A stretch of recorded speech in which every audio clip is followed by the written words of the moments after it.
yacht I got was talking about, it started out talking about Mario, and then it started talking about car insurance. I'm like, oh.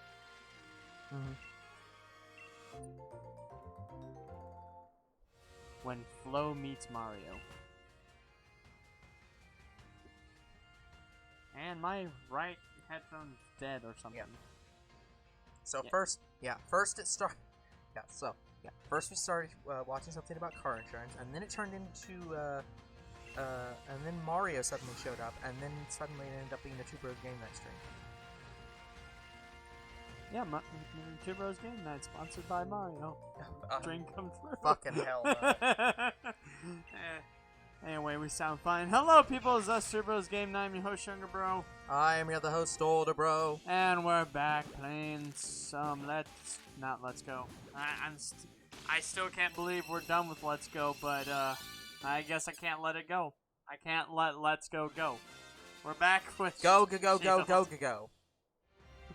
We're looking for Grookey. Anyways, I'm pretty sure that I had a rule that after every so many streams of like one Pokemon, I'm going to switch to something else at some point. And I believe that number was 10 episodes. 10 episodes and we'll switch over to something else. So that rule still applies for this game. So if 10 streams in, we still haven't found Shiny Grookey, I'll switch over to maybe Rookie D. That way we can get away from eggs for a while.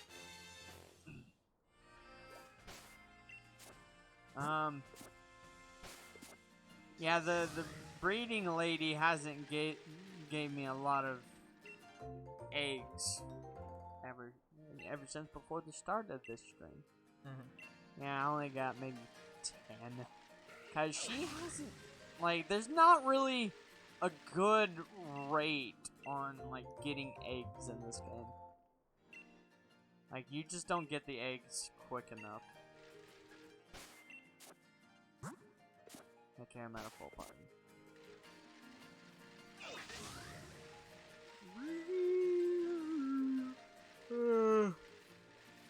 But yeah, guys, we haven't even found one yet, and this is the third stream in Pokemon Shield. So, solid shiny hunting right now. Sorry, I'm currently reading an article, guys, so if I'm not talking for a minute, that's why. Come on, shiny, right? I wish there was a special animation for the egg, where it shows, like, I wish the egg was a different color or something like that when you hatched a shiny Pokemon. But, no, it's not.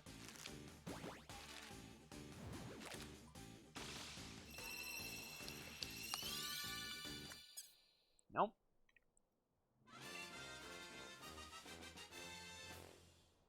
And guys, I would like to remind you, I have the shiny jump. Like, I'm 90% certain I do.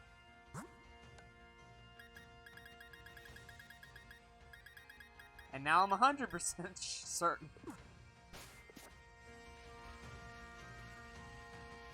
It's like I egg hunted Grookey before and I found my first shiny within the first 10 eggs. Like,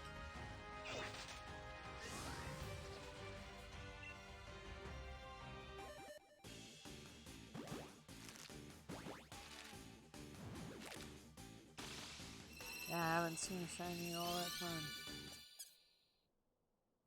Like, I hope turning off the game is not doing anything to it. I wouldn't imagine it so.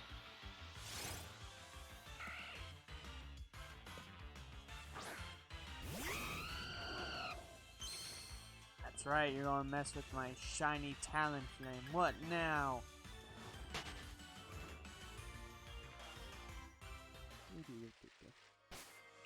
God dang it, no, the bag. I don't care about the bag, I want the Pokemon. I got one egg left, of course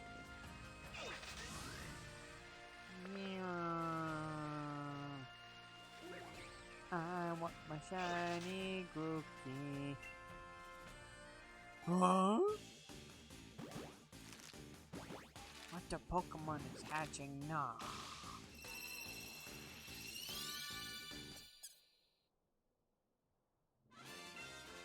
It's still not my yellow monkey. I want my yellow monkey. Again, I know I'm doing this hunt slower by doing this. Like, I should just be putting all these Pokemon in a PC box. Tell you what, guys, after this episode, I want to change, like, I have, like, after 3 episodes, I change how I hunt. So tell you what, yeah, this is how many boxes I have, and I don't have that many. Like, 3 boxes. But anyway, I'll start filling these, let's see, 1, 2, 3, 4. Yeah, I'll start filling these 4 boxes up, but again, I'll just have to release them, like,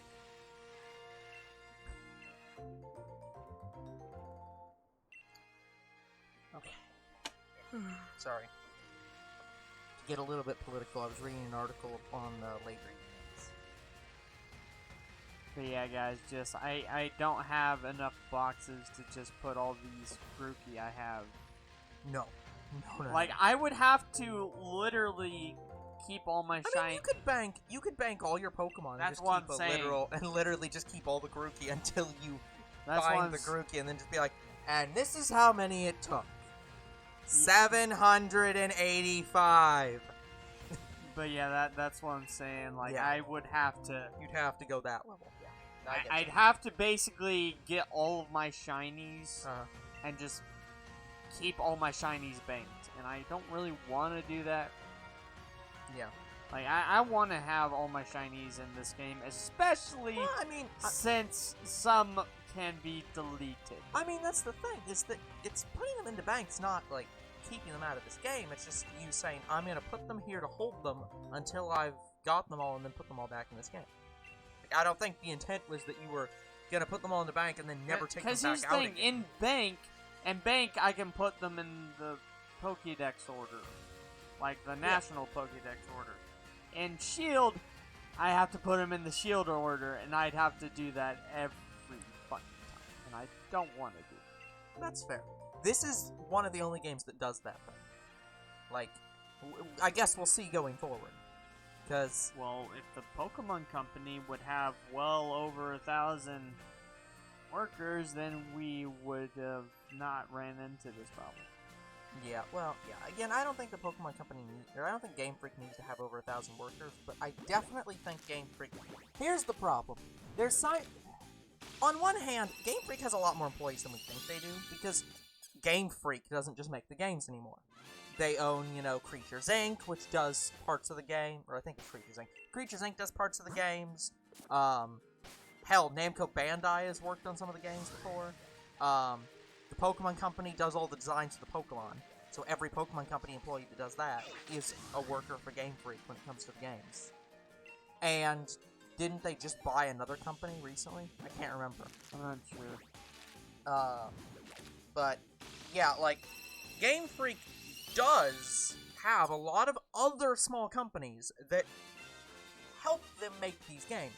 I think they need to... It's very rare that I encourage EA-ifying a company. That I encourage, like, a company should start buying other companies. But, yeah, I would argue they need to. I would argue they need to, like, buy... They need to either make or buy some other companies. And be like, we're gonna make... This company is going to become our software development company. They are going to be developing engines used to build these damn games. They're gonna be, like, the R&D company, basically. They're gonna have their own R&D. They're gonna have, like, the Pokemon Company already designs all the Pokemon, so they don't really have to do that. But we're gonna have a company that only does the modeling for all the Pokemon. We're gonna have a company that does all the animations for all the Pokemon. We're gonna have a writing division that does all the writing for the entire games. We're gonna have, like a QA department that does all the QA work. We're gonna have translation departments that do all the translation and stuff like that. They need to have mini divisions that each have several hundred employees. And they're not currently at that point. Here's hoping. Like, I do wish that they did have more employees though. Like, what was it? Only like 400. Like Game how Freak. many Game Freak has? That's a good question. Let me relook that up. I'm pretty sure that was only around 400. Maybe I don't even think it was that many. They also make these games on a shoestring budget. Like, they put almost no money into them, and get a huge amount out. Game Freak employees.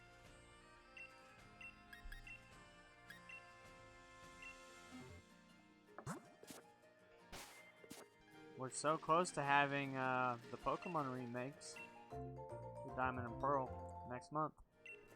Yep. So close, guys. We Very will close. play them. They have one office. They have 167 employees. And one subsidiary. Why? Why, Game Freak? Why? Yeah. Again, that's Game Freak. Now, again, if I go to Pokemon Sword and Shield, like, let me look up Pokemon Sword. And, I should say, Pokemon Sword on Wikipedia. So, yeah, Wikipedia. Honestly, that would be, So the games are developed by Game Freak. They're published by Nintendo and the Pokemon Company. However, I'm pretty sure to even say, saying that's not technically... Yeah. God damn it, Cutie Pie. It's so small I can't see it on my damn screen. Like, I have Shiny Cutie Pie and its evolution, so I don't even need it if I find it. I'm just gonna look up Pokemon games. But I mean, I'd catch it because it wouldn't, like, break any combos. Like, if I random encountered one, I would. Free trade.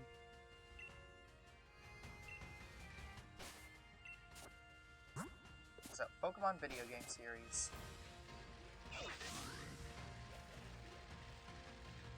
List of main series games. That doesn't include Pokemon Coliseum and XD.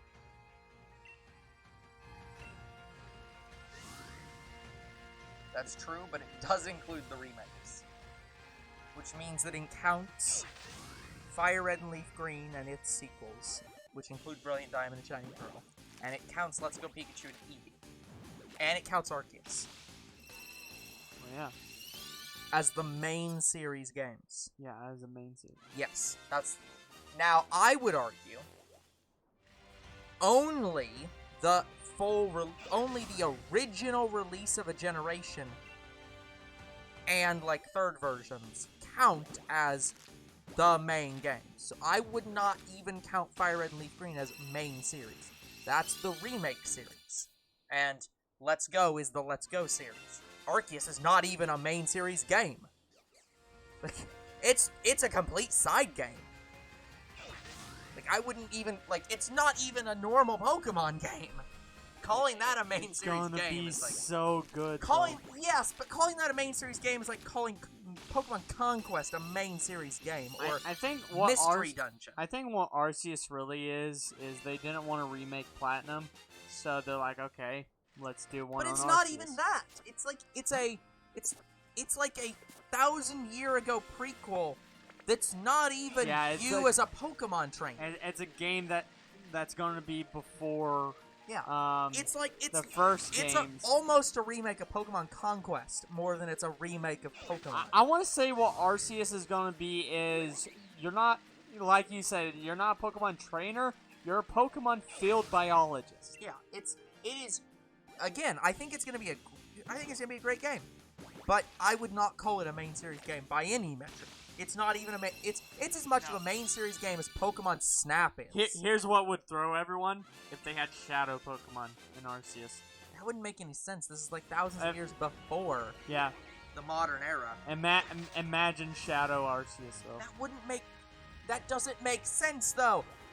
The first Shadow Pokemon were made when Pokeballs existed. There are no Pokeballs in here. No, there's Pokeballs in Arceus. Those aren't Pokeballs, though. They're not. They aren't standard Pokeballs made by the Pokemon Factory in whatever fucking gen that is. They're clearly not what existed when they used Snag Balls in the first fucking game, which were canonically the first Shadow Pokemon. There cannot be Shadow Pokemon in there, no matter what they want. Disappointing. If they want Shadow Pokemon, they should buy Genius Sonority and make those games. Again, those games had some of the best animation in the fucking franchise. Haven't people been asking for the third game already, and they just haven't? Well, you've got to understand, Genius Sonority doesn't just get to make Shadow Pokemon games. Game Freak and the Pokemon Company have to approve them, and also most of the people who worked on those games don't work at Genius Sonority anymore because, you know, it's been literal years, and most have retired or gone to other jobs. So they just don't work there anymore, and the company,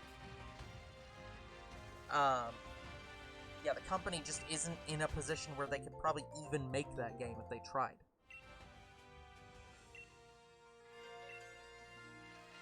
I'd be happy with it.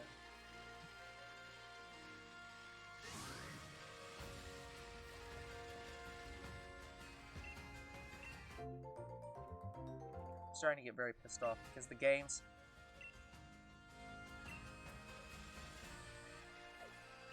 All I'm getting from... I think I'm gonna have to actually go on Pokemon official website, because it's literally just being like, oh, Game Freak developed it. And it's like, yeah, but just saying Game Freak developed it implies that they're the only ones who developed the game, and that is patently untrue. So I'm trying my best to not stand up and have to look at the actual boxes. I think I'm gonna have to stand up and look at the boxes. Okay, give me a second, guys. Guys, Google's not helping.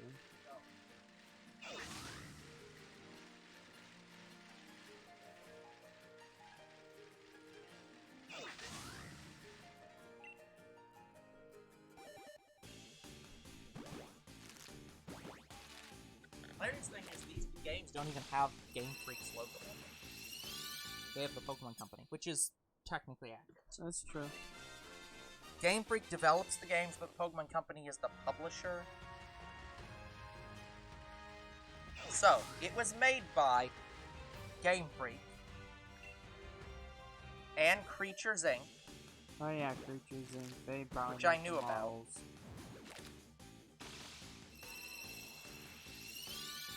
Yeah, I have to...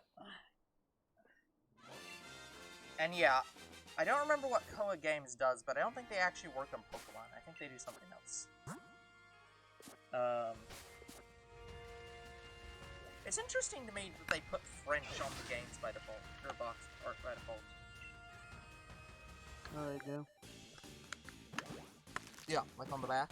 They put the quote in English, and then they put the quote immediately under it in French. Huh. Yeah. Vos pouvez vous emparer du titre de maître. I don't know. That's probably something Frenchish. I'm not French. I'm Germanic. Stop being Frenchist. I'm not being Frenchist. I'm being non-bilingual. I'm being unilingual. I am mentioning only my incapabilities here, not freaking French anything stereotype. about the French language. It's not a stereotype. I am saying I am currently, and probably forever will be, incapable of speaking French. I have not insulted French in any way. I've not insulted France in any way. I've not insulted the Latin language or its derivatives in any way. I'm saying I'm incompetent here. Would you fucking stop trying to push the blame onto France when I'm saying I am not able? You, as an English speaker, trying to speak French is insulting. Look, if I'm going to insult anyone, I'm going to insult all English speakers for being too stupid to speak French. How do I am you not only going know to insult one language? the French. Yes. Well, let's be honest, most Americans are partially Spanish lingual. That's true. So I'm of that percentage because I know a little bit. The of hilarious thing is, So in schools, they usually teach what? You have the option of Spanish, German, and what's the other one? Is it actually French? Japanese. Yeah, okay, see, I don't think my school even did Japanese, but they did Spanish and German. And it was like, okay, I get Spanish. We're next to Mexico that speaks Spanish, and we have a lot of, Spanish immigrants. I get that. Why the fuck do I want to speak German? Yeah, my language is Germanic, but I don't need to speak German. I'm not in any need to do that. Germany is in the European Union, and English is one of the, official languages of the European Union. So why the fuck would I ever need to speak German? Yeah, I get Japanese, but I'm pretty sure my school did French. I think it was French, Spanish, and German. Again, I don't need to speak French either. Yeah, So but if you tried to, if the school was doing Spanish, Japanese, Chinese, those are legitimate options. Yeah, my high school. See, now I'm insulting the French language. I'm saying it's not a legitimate option for learning in school. Yeah. My school offered German, Chinese, Japanese, Spanish. Yeah. And I know mine just did 3. And French. And that's it. Yeah.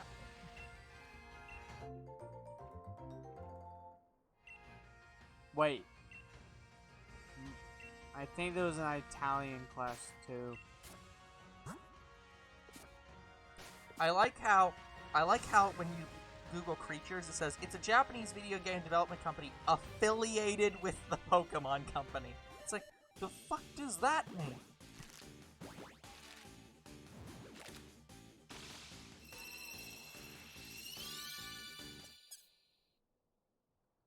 By the way, as a kid, did you ever watch the show Prehistoric Park? What? Do you know of the show Prehistoric Park? No. No. Never heard of it. Never heard of it. Nope. Prehistoric Park was the show that basically said, what if Jurassic Park, but we actually went back in time and captured the dinosaurs? Uh-huh. Yeah. Honestly, if anyone wants to complain to anybody about Pokemon Coliseum and XP not existing, they should complain to Creatures Inc. since they co-developed it. And they're still affiliated with Pokemon. Wait, they co-developed Coliseum? Yep, they're listed as a assistant developer of those games. So they assisted in the development of them. They're still affiliated with them. Yell at them. They also developed Pokemon Ranger 3 or 2. They were the actual developers of Ranger 2. I keep thinking Guardian Signs and is 3. the second game and 3. Third. So they developed both 2 and 3. They also developed Pokepark and Pokepark 2. Whoa! Third Pokepark game. And yeah, they have been assistant developers alongside or with Pokemon for since I think X and Y. Yeah, the closest thing we'll get to Shadow Pokemon 3 is... They also developed the Pokedex 3Ds. Yeah, Pokemon Go knows about Shadow Pokemon. Yeah, they did the modeling. So Game Freak does the official modeling. So they're the modeling department for the Pokemon Company. For every single one of their new Pokemon games. Sorry, for X and Y and Sword and Shield. I should be very clear on that.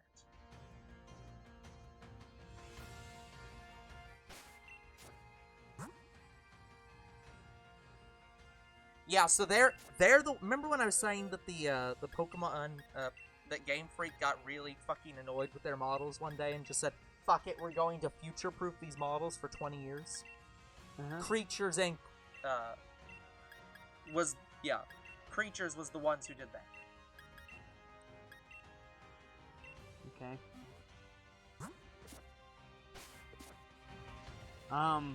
Oh, they also developed Detective Pikachu. Oh, cool. So.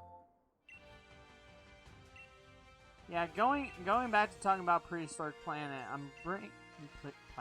Prehistoric Park is because the main guy in it, his real name is Nigel Marvin, and he's going to be he was the narrator for Prehistoric Kingdom, which is the dinosaur game I pre-ordered that I said we were going to play. Yeah. That we're going to be in the credits for. So, yes, words you said there had meaning to me. Yes. Anyway, guy who starred in Prehistoric Planet is narrating that game. Cool. And I had no idea until the Gaming Beaver pointed it out. Oh, also, guys, for anyone who likes the Mother series, Creatures also made or co-developed the entire Mother series. So, if you have problems with there not being any new Mother games, yell at them for that too. Yeah. In fact, let's just yell at Creatures Inc.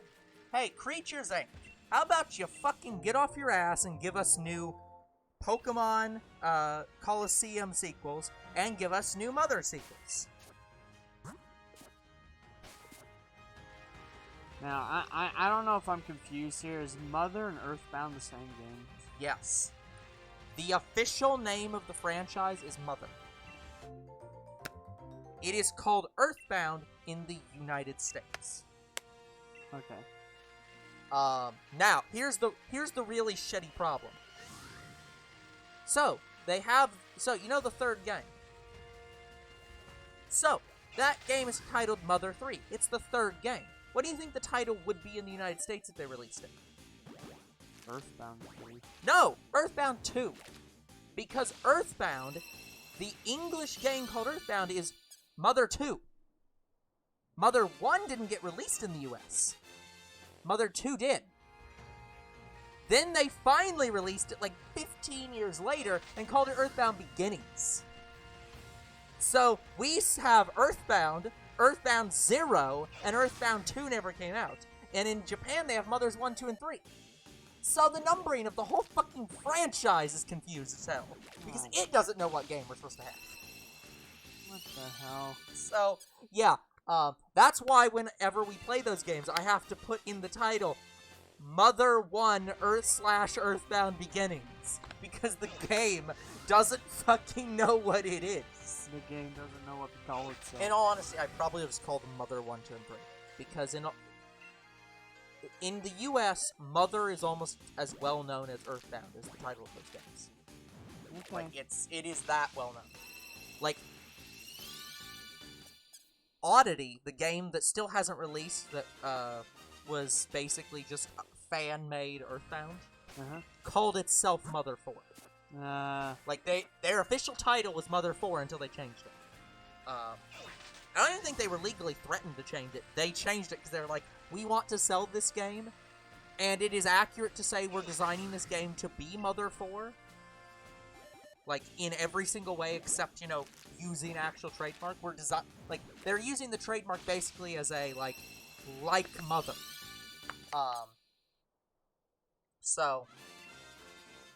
But yeah, they called themselves Mother 4 until they changed their name. Okay. So, yeah, Mother is that well known in the United States that I could just not say Earthbound. I'll still put in the tags and stuff, but like I could not put Earthbound anywhere on the title, and people would still watch it just as much. Mother knows best. Yeah.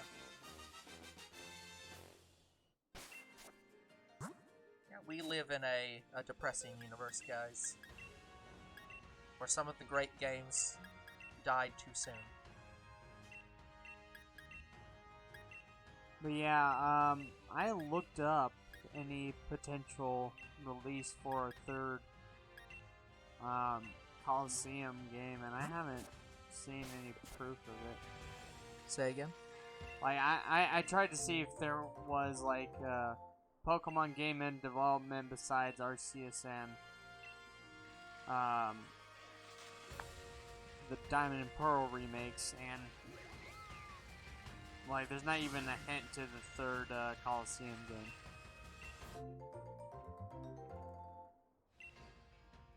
I actually see us getting a Pokepark 3 before a Pokemon Coliseum. Yes. Well, here's the thing. I can almost guarantee we'll never get a Pokemon Coliseum 3. And, a Pokepark 3 is unlikely but possible. Like, people, like, again, Pokepark did very terribly. I don't understand why. Like, I loved that game. Like, Yeah. I loved the first game. Yeah. And you gotta understand, just most people didn't love that game. They thought that it was, I don't know, that they just didn't like it. And that's fine. I mean, I understand, like, if you don't like it, but it's just, Yeah. like, why? Is it too hard? Like, does it not make sense? Like, Doesn't have to be. Like, you have to understand, people don't have to have a problem with the game to not like it. They can just say, this is not a game I enjoy. And that's all they have to say. And there was a large number of people that did not enjoy those games. And so it is very unlikely those will get a sequel ever, because there isn't fan interest in having another one. that's sad.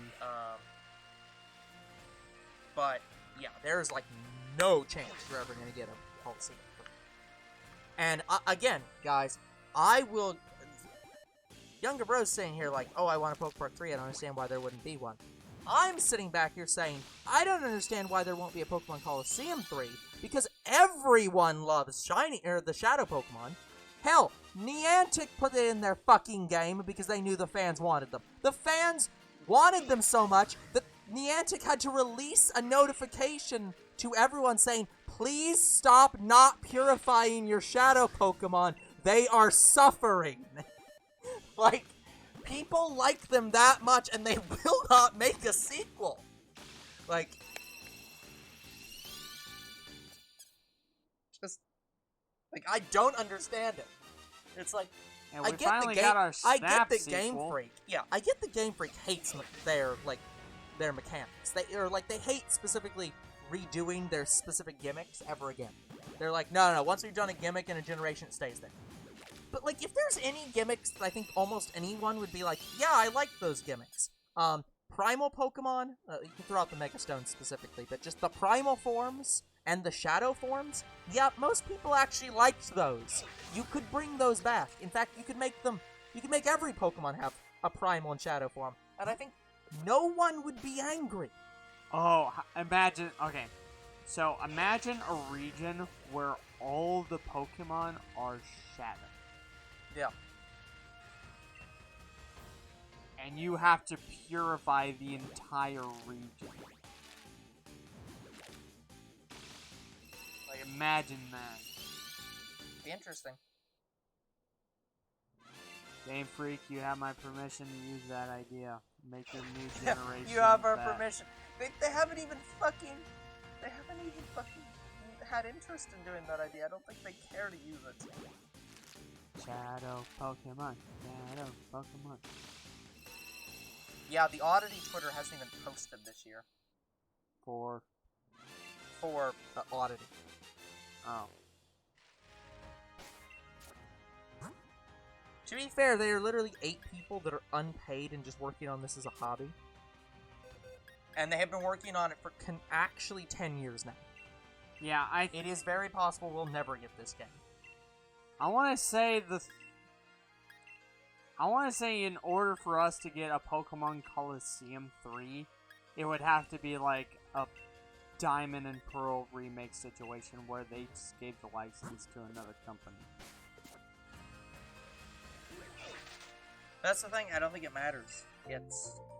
Or it'll have to be someone who buys the rights for those games and then make the third game from it. Yeah. The problem is that, yeah, I don't think it's gonna happen. Or it'd have to be someone who doesn't have an official license and just makes the third game.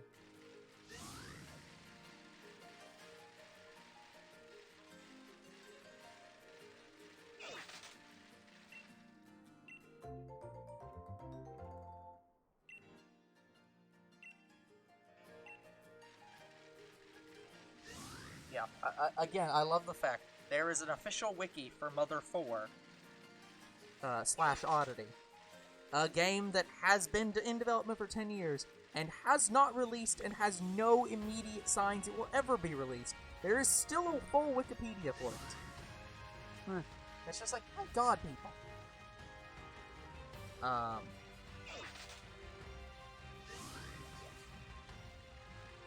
Maybe they're just not working on it anymore. I don't know. We'll never know.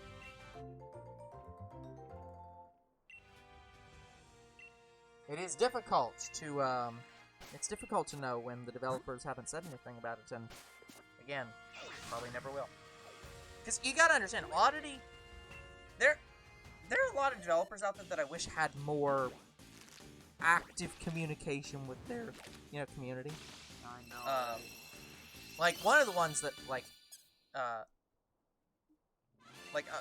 I'm talking about Oddity right now. Oddity is very difficult to get a handle on what's going on because the only platform that the developers really use is Twitter, and they only post to it like a couple months, like every other few months or every few months, and sometimes like now they haven't posted all year, so we have no idea if the game's been canceled or not. Oh, good. I would assume a game they've been working on for 10 years is probably not canceled, but you never know. But that's the thing. We don't know. Same thing with Bug Fables. Bug Fables has almost zero, site information. You almost can't find any information on them. There's no official page for their developers. So, I have no idea how I'll ever find out if that company makes a new game. Oh, great. I have just no clue.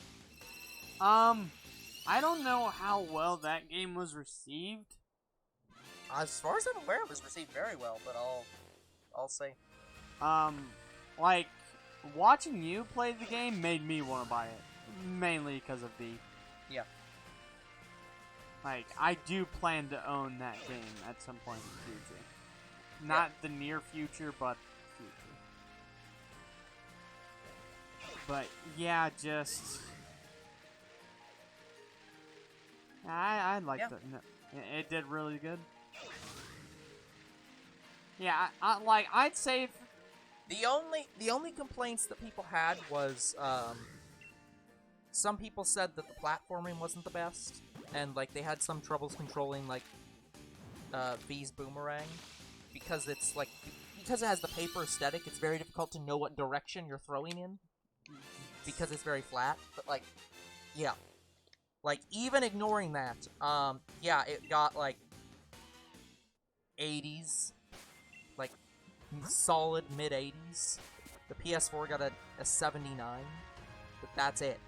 Nothing lower than that. Nothing lower? No. The lowest score it got was a 79.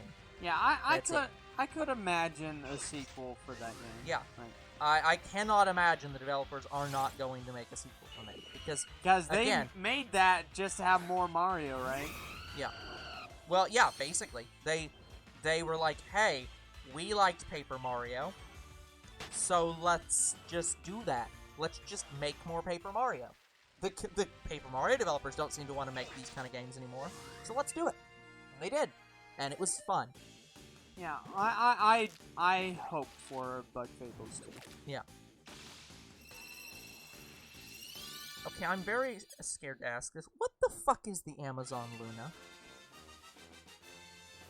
I ask this because Bug Fables: The Everlasting Sapling, released on Microsoft Windows, which is, Steam, 2019, November. It released in May 2020 on Nintendo Switch, PS4, and Xbox One, and released in July 2021 on the Amazon Luna. What the fuck is that? What the hell's an Amazon Luna? Like, let me just make this very clear.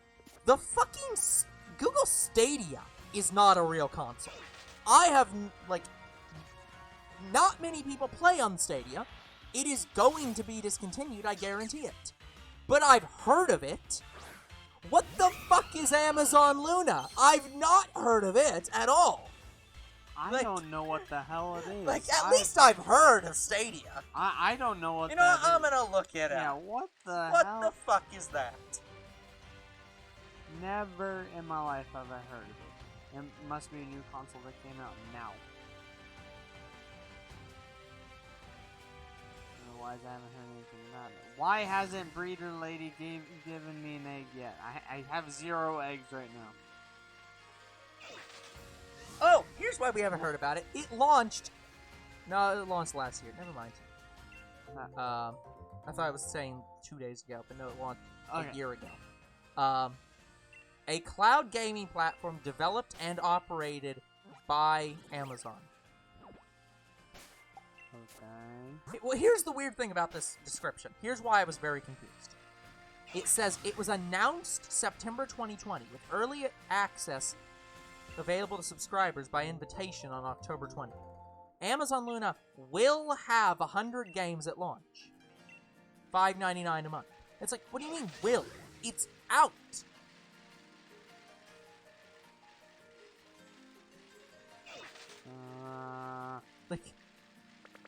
Luna Early Access is currently only available to subscribers within the United States, with international release yet to be confirmed. Okay, so yeah, it's a premium console. It's not even out yet. It's in development, sort of. Subscribers of what? Probably Amazon Prime. That makes sense. But yeah, it seems to be like, how the fuck does a game release to something that isn't out yet? No, it means subscription to Luna itself. There's not even Amazon Prime. Although you might get, you'll probably get free Luna if you have Amazon Prime. Let's be honest. Okay.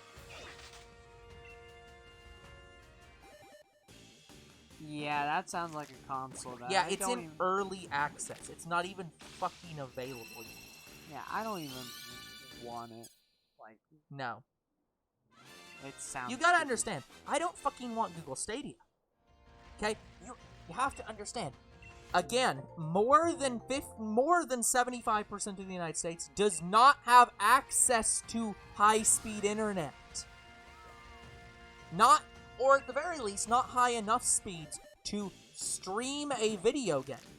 Let's also include the fact that you don't own the games that you buy via the cloud. So if Google decides that, that Ubisoft isn't giving them a good enough deal, they can take away your games and you can't play them anymore because they don't agree with the terms of Ubisoft's deal with them. You have absolutely no right to those games, even though you're paying for the service. Yeah. This is why I fucking hate subscription models. If I'm paying you money, you should be obligated to give me what I'm paying for. And if you do something to fuck it over, you should have to stop charging me. It kind of worries me with the Oculus, because I have Jurassic World Aftermath. Yes. I want to play the Doctor Who VR game, stuff like that. I download these games to my console, but what happens when the Oculus store doesn't exist? Yep, you don't own them anymore. Those games don't exist anymore. That's how that works. It's the same thing that happens when they delist games. That's why Silent Hills doesn't exist anymore. Because it got fucking delisted. Silent Hills? Yes. When did it get delisted? Like a week after it got launched. What the fuck? Silent Hills, it wasn't even called Silent Hills, it was called PT. It was a demo that was launched, or that was uploaded to, like, I think it was PlayStation. Yeah, or something. PlayStation. It was uploaded to PlayStation, and then the developer canceled the game and delisted the demo. And so unless you saved it to your device, it doesn't exist anymore, and there is no way to get it. So you'd have to get the files from someone? You would have to, yeah, you have to illegally download it because the game doesn't exist. There is no way to get it. Oh, speaking of that, by the way, Konami has, apparently is considering making video games again. I'm not even fucking joking on that. They're considering possibly making video games again. Robot Chicken video game? What? No. Wait. Konami. Well, sorry, Konami is on Adult Swim, so... No, Konami is a video game developer. Also known as and also a pachinko game developer. And Konami came out, like, after Adult Swim, like, Again, I don't know what the fuck you're talking about. You keep mentioning Adult Swim. When I watched stuff from Adult Swim, when Adult Swim stuff would be done, Konami came on. No, you were probably watching something that was a licensed product that had Konami stuff in it. So you were probably watching a series, like a show that Like, that's when Dragon Ball and stuff came on. Yeah. But, again, Konami doesn't make TV shows. It was probably a licensed product, like Marvel. So they probably said Konami because it was something that Konami owns. Okay. So, no. Whatever you're remembering has nothing to do with Konami. Outside of, like, generic name recognition. Anyway, so... So, Konami, the part-time video game developer, because they keep forgetting that they should make video games, and instead just continue to make pachinko machines, because they're probably owned by the Mafia, or the Yakuza, but that would be sort of defamation, even though it's probably true, but there's no proof, because obviously there's no proof that the Yakuza owns Konami, because they're the Yakuza, and why the fuck would there be proof of that? Yeah, everybody's dead. Yeah, like, you die if you give proof, so obviously there's no proof, but I believe that they're probably owned by the Yakuza, and it's not defamation for me to believe it, so, I'm going to say that they are, and, fuck you if you, like, think that that's somehow defamation for me to believe that. So point is that the totally not legally, provable, owned by the Yakuza, Konami, sometimes decides to make video games. And apparently they released the Castlevania collection, and then they released the Castlevania Advanced collection, and realized that people were buying them, and, wanted those fucking, collections, and remakes of their old games, so, they're considering making more collections of other series they own, and even potentially, I don't know, making a new fucking game. It's like, oh, hold on, have you finally realized that people want to play your games? Not Metal Gear Survive, by the way. Just don't make that one again, or make anything like that one again. But, maybe people want to play a new Castlevania game that plays like the old Castlevania games, but is a new one. Like, don't try to do some weird fucking shit like put zombies in it. No, wait, there's already zombies in Castlevania. Don't try to do something where you make the game, like, not play like the older games, unless it's an actual good idea. And, you're not a good judge of what good ideas are, Konami, so don't do whatever you think's a good idea. Do what the fans think is a good idea. Probably. Look, it's confusing. The point is, they might make new games. They probably won't, and they'll probably suck when they do. But, at least the Advanced Collection's good.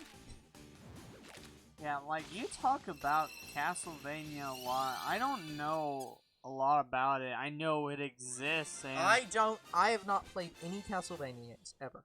I have seen people play Castlevania games, and the reason I talk about it is because, well, it's half of one of the genres I like.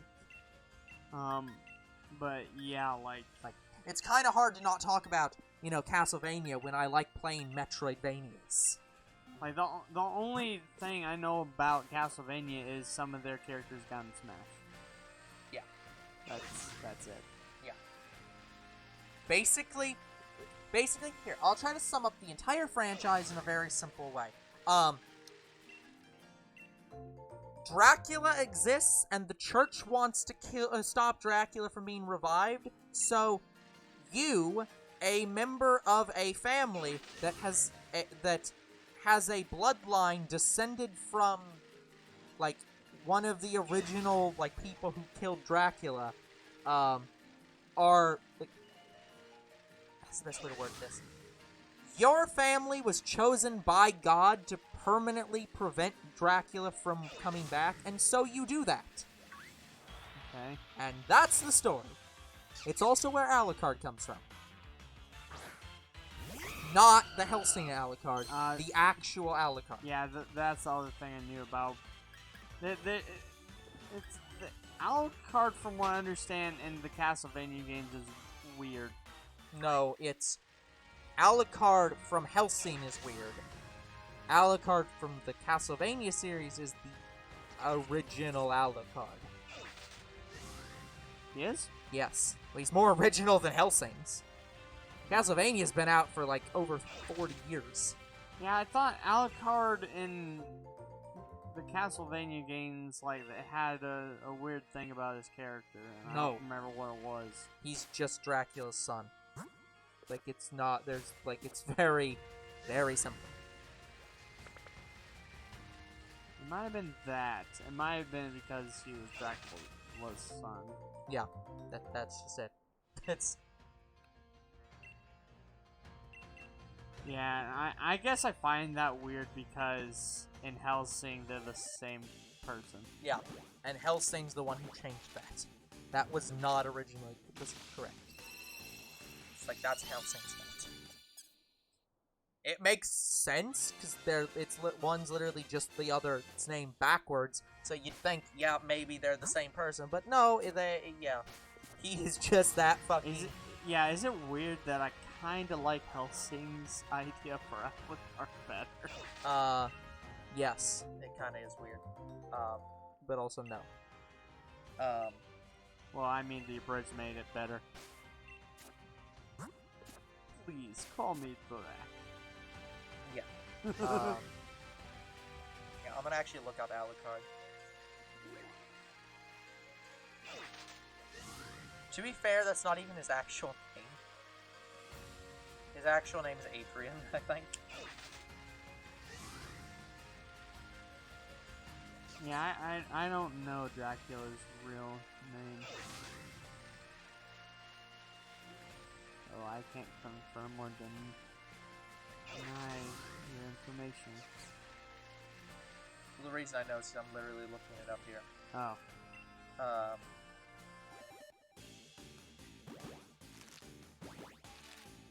Yeah, the breeding lady is just not giving me a lot of eggs.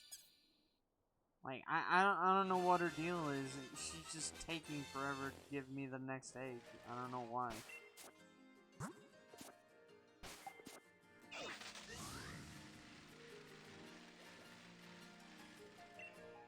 That's not a transition problem. What the hell?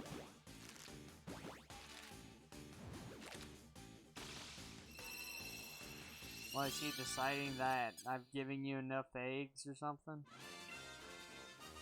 I guess our Pokemon can only breed with each other so quickly. I'm gonna look up Hellsing.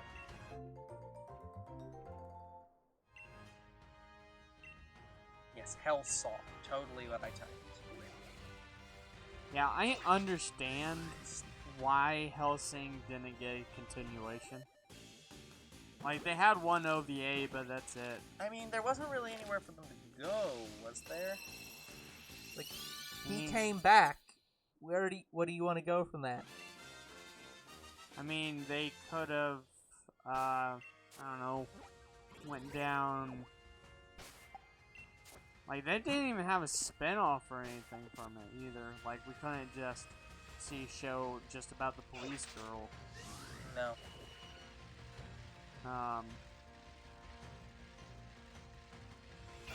Or Yeah, Hellsing is much newer. The original story was in 97. Yeah. The original manga. Hellsing Ultimate is a newer one. Yeah. But yeah, original Hellsing. 97. The Alucard came out in Castlevania in like 87. Some like 10 years before. Huh. So, yeah.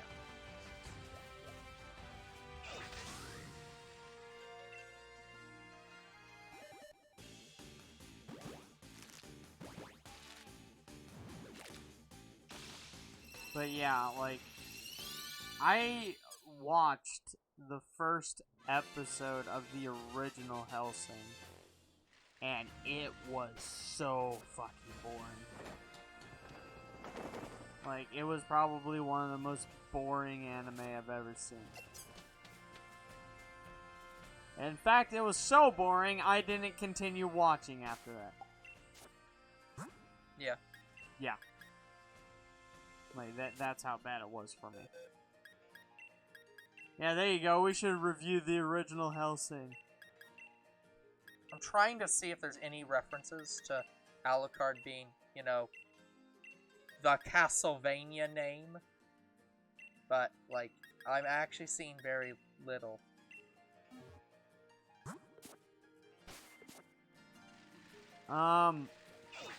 Wasn't...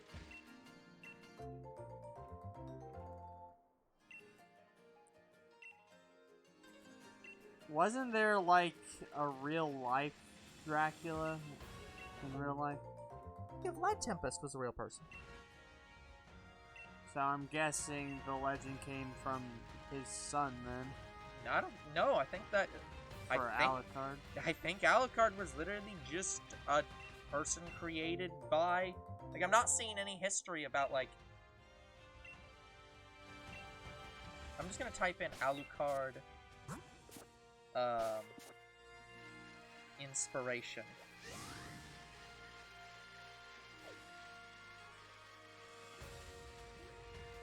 Yeah, I'll be right back. Who is Alucard based off of?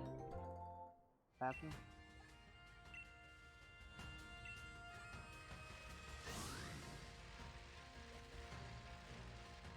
Oh, you're giving me eggs at a decent rate. Thank you.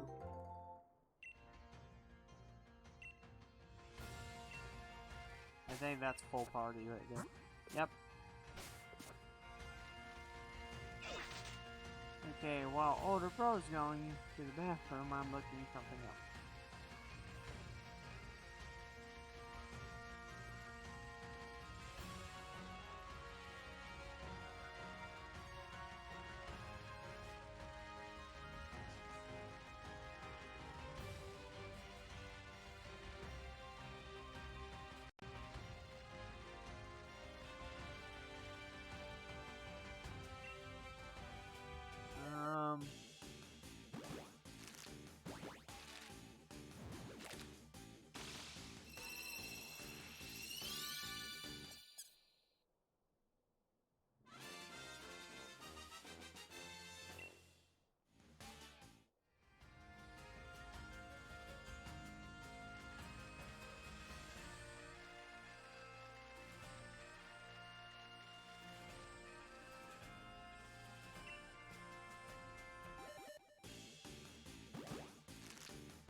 Yeah, I'm just looking for possible sequel to XD, but not seeing it.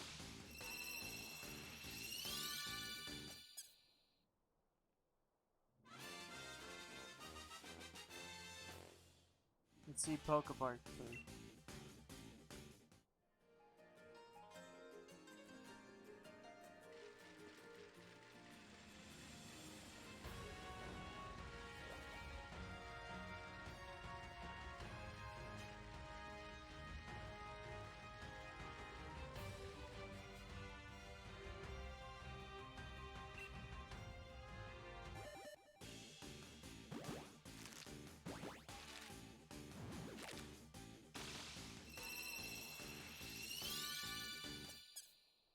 Um,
like, there's no way this is a real game.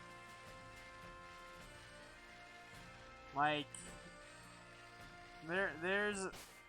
Okay, so I'm looking at Pokepark 3, and it says it exists, but that's not true.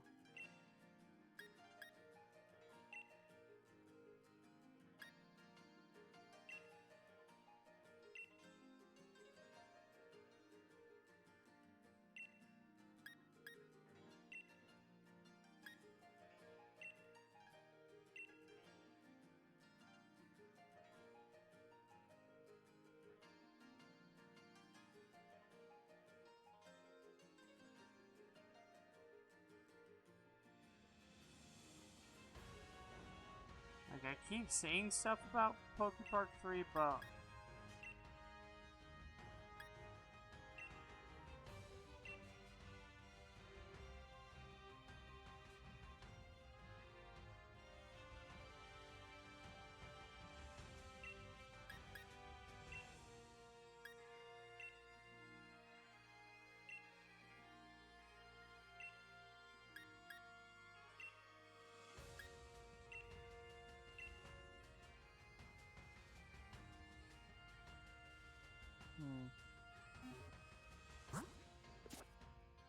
I'll talk to older bro about it.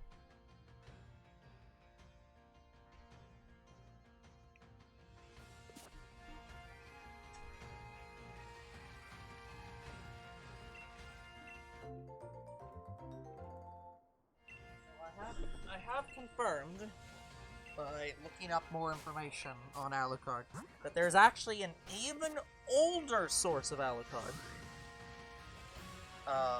which is a 1943 book called The Son of Dracula, Okay. which starred Count Alucard.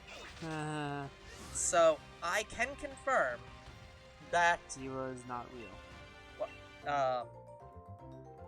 No, but I was gonna say, I can confirm that the original sources that I can find has him be the son of Dracula. So, as far as I can tell, it is in fact Helsing that is abnormal. Okay. So, Um, however, I think it's also perfectly acceptable to be like, it's literally just Dracula backwards. So, it depends. Do you want to be literal or metaphorical? His name being backwards is just literally like, oh, it's the same person. this is not metaphor. Yeah, metaphorically, he's the son of Dracula and supposed to be the complete mirror of his father. Which is why his name is backwards, because he mirrors his father in every possible way. Yeah. So, metaphorically, it makes sense that he's the son. Literally, it makes sense that he is the same person.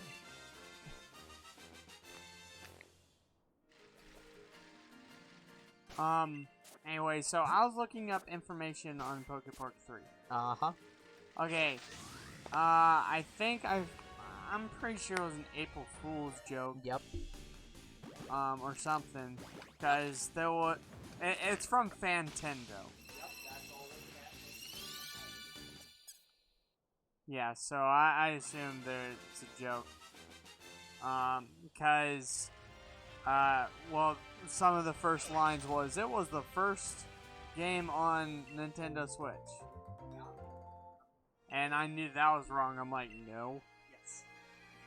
Yeah, it's the same as looking up Uncyclopedia. Don't bother. Yeah, so... Yeah, and it says it was announced at E3 2020 and 2021. I'm like, no. Yeah, no. Yeah, trust me. We would have saw something about it. Yeah, I don't understand the fake wikis that exist just to make, like, that exist just to be like, yeah, these are fake announcements of these fake games that don't exist. And it's like, I get, like, I understand wikis that, like, are dedicated to, like, rumors. And people saying this is, like, here's a list of all the rumors about this game's announcement and stuff like that. I can get that as, like, trivia. But, like, I don't understand, like, here's this fan wiki that's existence is to make up fake announcements with fake, pretty obvious fake sources. Like, I don't see the fun in that. It's like, haha, I wrote a history where Nintendo made a good financial decision, unlike the one they're in now. It's like, that just sounds depressing to me. But yeah, so... Because Pokemon Snap 2 was the same way. Until new Pokemon Snap. If you Googled Pokemon Snap 2, and you probably still can, you'll find, like, a shit ton of fake Pokemon Snap 2 announcement sites. They're, like, announced for the Nintendo GX or something. Like, a fake console that doesn't exist. Stuff like that. So it's like... I don't get the appeal of that. Yes. And I do a lot of weird shit, so I understand the appeal of a lot of things. This is not one of them. So, anyway, so for Poképark 3, from what I understand, they're not against doing a third game. Yeah, it's that but there wasn't... just don't know if they want to. Yeah, it's that there wasn't enough of a sales from the first two to really warrant a third one. But there's enough of a cult following that's like, And that's usually how a lot of games sit. They sit in a purgatory of they're never going to say we won't make a new one, but they're never going to actually make a new one. Also, guys, it is now time to run the first 2 ads we run each week. So we'll see you after the first ad. Each week, you mean each hour? No, each week. We only run 2 ads a week. I suppose. I mean, but that could change if we us to run an ad. Well, not pay us, but like, you know what I mean. Use bits to run an ad. I want to say that could change if we do like a time increase when we do like 2-hour streams. No, even for other streams, you don't really do ads because like most other streams we're doing stuff in those streams, so we don't really want to like run ads and have people not see the content. But like this is just, it's mostly just going around in a circle and being boring. So we're just like, they're here to talk to us. So it's like we run the ad, they come back and continue talking to us. Yes, but it's kind of hard to do when there's no one here. That's fair, but that's what I'm saying. It's like, most of the things we just don't run ads. This is our ad week, or our ad streams. We run ads during shiny hunting. You know, maybe that'll change in the future, but as of now, these are the only 2 ads we run a week. Okay. There's something else I looked up. Right. Okay. So, in terms of Pokemon cards, did you see the Pokemon card news? Nope. They got a new tier of card. Oh, good. Another new one. Great. So, guess what they called this one? I don't know. Ultra Galactic Rare. No. They have... It's a new form of V card. Oh, then I don't care about V cards. I don't like them. I don't like a lot of their gimmick cards. Just like... I didn't really care too much for Level X. I didn't care too much for V and V Max. I don't... It's like, just fucking make the cards. Yeah. Now they have V-Star cards. Oh, good. Yeah, V-Star cards. You know how you like your star cards in Mega Man? Let's just put them in Pokemon. I mean, Nintendo has never shied away from stealing other companies' gimmicks. I mean, Celebrations have the shiny Pokemon star cards. Yeah. Like, they do have that. It's not too new. It's just a star version of the V cards. Literally on the card it says V-Star. Yeah. The word star. Well, didn't they have V cards? Didn't they have just V cards, and then they had V Max cards, and now they have... It's just the new version of V it's cards. It's the third version of V. So it's V-Star. Yeah, I wouldn't even call this a new gimmick. It's basically just like... It's the same way as they used to have, like... What was it before Level X? They had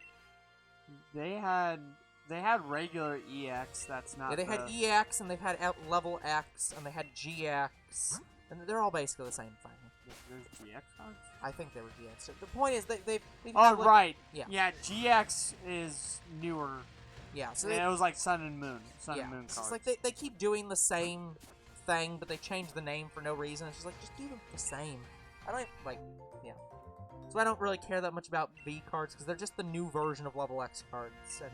that it's just another one of that. But yeah, I really want to open Celebrations because I want to feel like I'm opening like a classic, like, I don't know, Diamond and Pearl set. Yeah. And I open it up and I find a level EX Arceus. Oh, that's so cool. Yeah. Or yeah, level X Tangrowth, Prime. Yeah, they're not the full Dialga. sets though, right? They're cherry-picked cards. Some of them are cherry-picked cards, and some of them are new cards.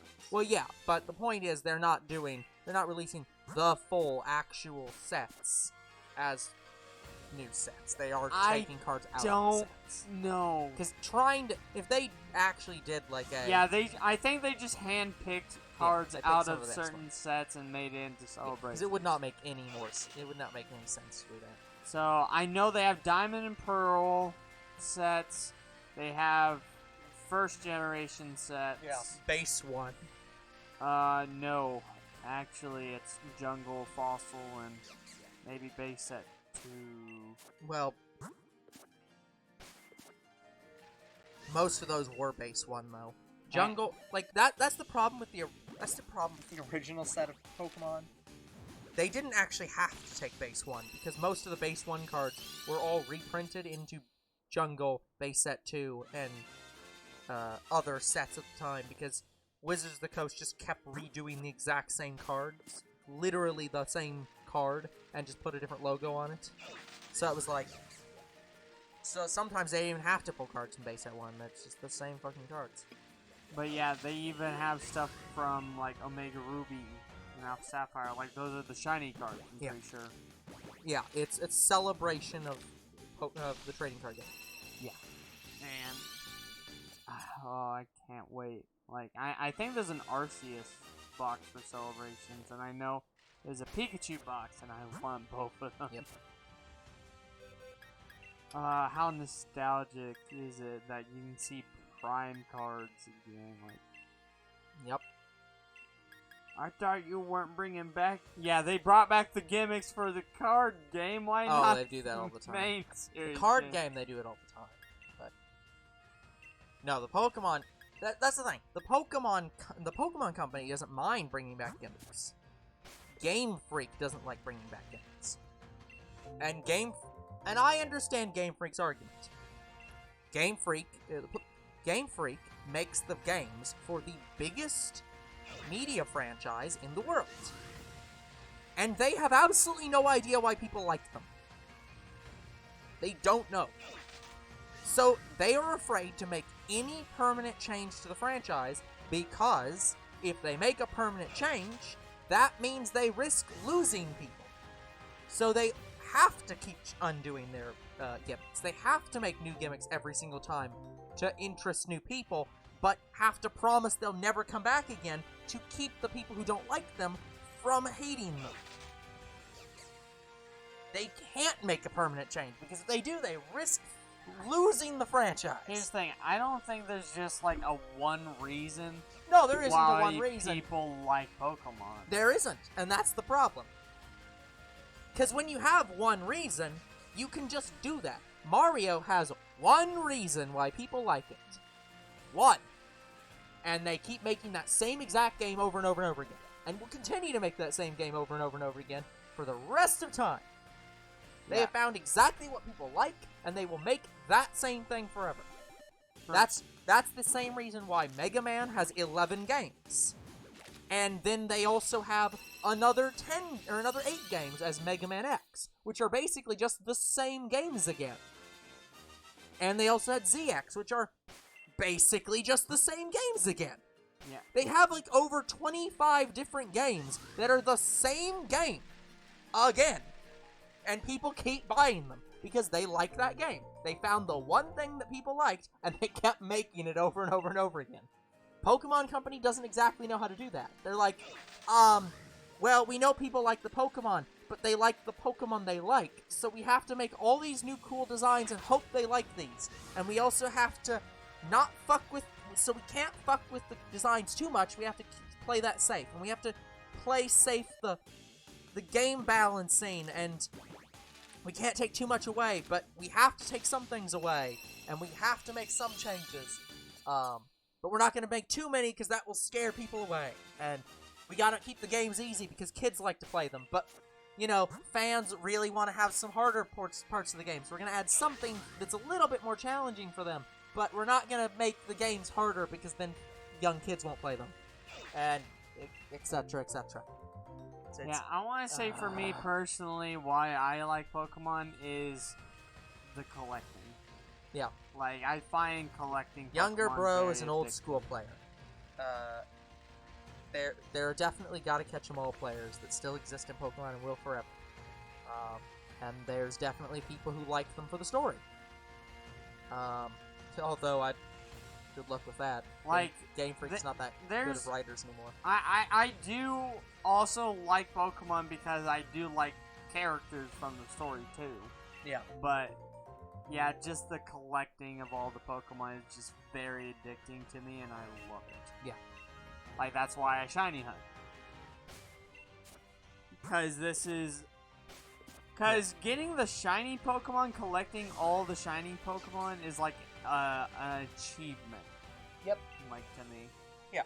Pokemon doesn't have a game, or Nintendo doesn't do achievements, but Pokemon is its own achievement. Yeah, it's the same thing with, it's a similar thing with Animal Crossing, too. Yeah, like, a lot of people, like, that's the thing with Animal Crossing. There's a lot of people who like Animal Crossing for different reasons, but, yeah, most people, it's the relaxing nature of it. And for me, it's finishing the museum. Yeah. Because I love collecting the animals and seeing them in like it's kind of like a small zoo. Yeah. In a way. Yep. But I will agree with I think it was Jaden. Was it Jaden Animations? I don't think it was Jaden Animations. Now I have to look this up again. I never remember this person's name. Yeah. It probably was Jaden Animations, and I'm gonna feel real stupid.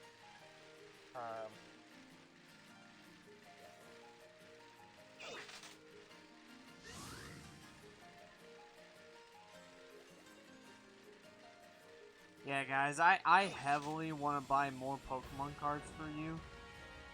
Like, that way you can watch me open them, but the problem is I just don't have enough money right now. I promise, like, I'm going to do, like, a really big opening.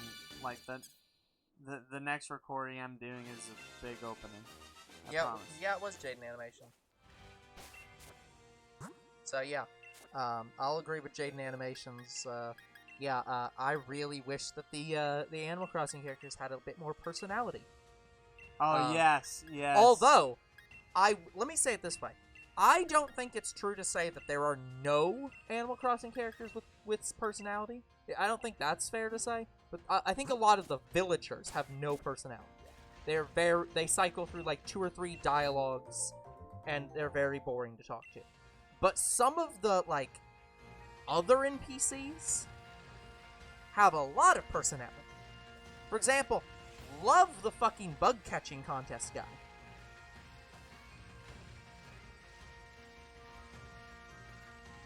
Yeah, I'll agree to that. Like, in New Leaf, like, I don't remember a lot of the villagers specifically. But I remember characters like Tom Nook. Yeah, well, Tom Nook you're always going to remember because he never goes away. But... And, like, the pink and blue sheep. Yeah, the sheep were great. Yeah. Like, I remember those characters because they actually had some uniqueness to them. Like, I remember the blue sheep getting pissed off at me saying, "Why are you waking me up?" Yeah. I remember that one. I remember the one scene with the pink sheep. I can't remember what it was now, but I remember in the back of my mind I have a memory of one very specific scene from New Leaf of the pink sheep and the blue sheep. Yes, because I believe I showed you that. It was something weird. Yeah, like, it had some weird dialogue, like, oh, what was it? What exactly did they say? I don't know. But that's what I'm saying. It's like, I have that vague memory in the back of my mind of that one moment. I don't have those for, like, the normal villagers. There are no nemesis, there's no people that I hate. Like, I occasionally make best friends with villagers, so I'd remember them, but I don't even remember the best friend villager I had in New Leaf, but that's because I haven't played it in a long time. But no, I'm probably there. I will probably always remember the bug catching guy from New Horizons. Because I keep thinking it'd be very funny if he was the other museum owner.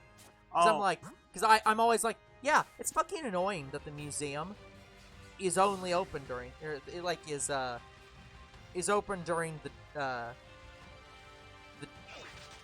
day and night, but Blathers is like asleep during the whole day. You know, it'd be really cool if they had somebody who it was open with during the, day that wasn't an owl. Somebody who'd be awake. And Blather's whole thing is that he really hates bugs. So what if they got the bug-catching guy who loves bugs to be the daytime manager of the museum? Or more specifically, the, bug collection part. And Blathers is there at night. Like, that makes sense, and I'd be alright with it, but... Like, I guess Blathers is just like, nah, I work alone. Yeah, but he's a night owl! He never goes to sleep! Or sorry, he sleeps on the job. Like, what if, like... Oh, here you go. Like, people could steal from that museum. No wonder it's always out of stuff. He falls asleep and somebody robs the whole damn museum. Like...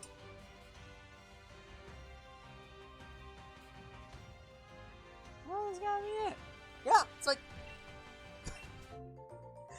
well, no, the actual reason is because you go to a new region every time, and they build a brand new museum with nothing in it. Yeah, that's probably the actual reason. But yeah, in terms of, like, if you pretended these are all the same place, yeah, it's because it fucking keeps getting robbed because he goes to sleep. Yeah, okay. He doesn't even have a house. So, you know how we talked about Bladders being the night shift guy? Yeah.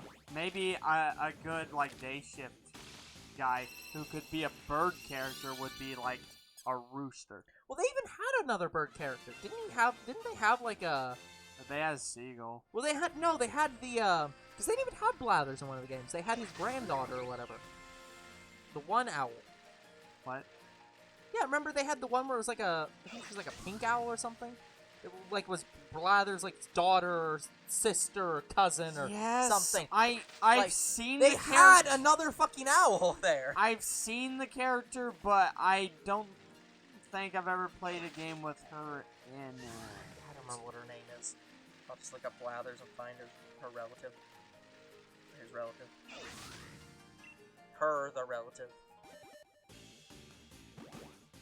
Yeah, sister or cousin, I don't remember. That's my wife. Also, don't forget that blather is a real word, which means to talk nonsensically. He's a bladdermouth. Yeah. Hey, Bladders! Come blab over here. He's blabbing away. He's appeared in every single game since. Oh, damn. Bladders? Yeah. Since his debut? Yeah. He has been in every single game since his debut. Because who wouldn't want to complete the museum? Because it's fun. I love completing the museum every freaking time. I will do it. Oh yeah, right. In the... Right. No, in... You have played a game where she's in. Really? Yeah. I've only played New Leaf and a little of Horizon. Yeah. Those are the only two I played. Say again? New Leaf? I've only played New Leaf and New Horizon. Yeah. She appears in New. She does? Yeah. I don't remember her then. I don't even know if I ever got her to show up. You have to upgrade the museum. Okay, I've done She operates the second floor of the museum. Right, she does!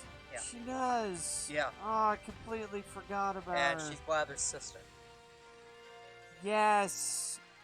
I'll be honest, I kept thinking she was Bladders. That's why I forgot about her. She's pink! She's not even the same color! Like, I kept thinking it was Bladders that operated the second floor, but no, it's his sister. Like, she's not even, doesn't even look the same. That's my sister!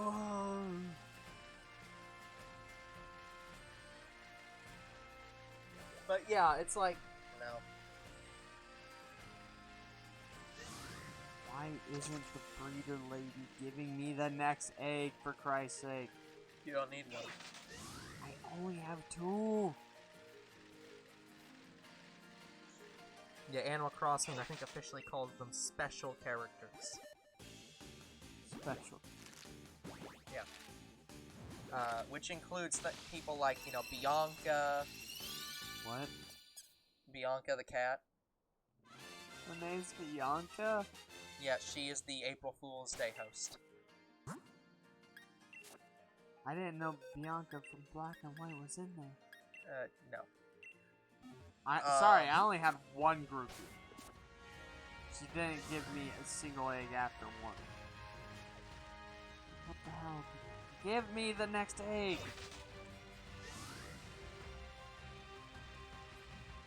What the hell is going on? Thank you. Yeah, there's the police dog. There's Brewster. Oh, I remember Bruce. Fishing tourney host in New Horizon. Yes, the fishing tourney. I actually don't remember him, though. I don't remember him, but I remember the fishing tournament. I remember it being a bitch. That's fair. There's Cyrus the alpaca. Like, I only ever won one fishing tournament. That's because I got, Hello, Daisy May. It's because I got a shark. Oh, hello, Digby. Yep, Digby. Yep, we remember Digby. Who doesn't know Digby? Dawn Rossetti. You're doing me a great service. Oh, it's great. Do you know what his actual official title is? What? Well, okay, so in New Horizons, he is in the game. Okay. He's the rescue service operator. So if you get stuck, you can call for help, and Mr. Rossetti will reset your location. Okay. In all the other games where he yells at you for resetting the game, he is the Reset Surveillance Center Lecturer. His official title is that he lectures you if you reset. That's great. That's his official time. Yeah. Oh yeah, there he is, Flick. Intended mechanic of the game, they want you to... Yeah, it was intended, but they also make you feel bad about it, and then they realized they were going to stop making you feel bad about it, because they wanted you to do it. Oh, I see you reset your game. Well, I don't have to explain much. You know why I'm here. I think they almost said that at one point. You know what I'm about. I think in one of the games they almost just said that, where they were just like, yeah, you've heard me say this plenty of times already. I'm not even wasting my time. I think that was in New Leaf. Well, I know in one of the games, it might have been City Folk. In one of the games, he just gave up and was like, I'm only saying this once and I'm never coming back to say it again. Please don't reset the game.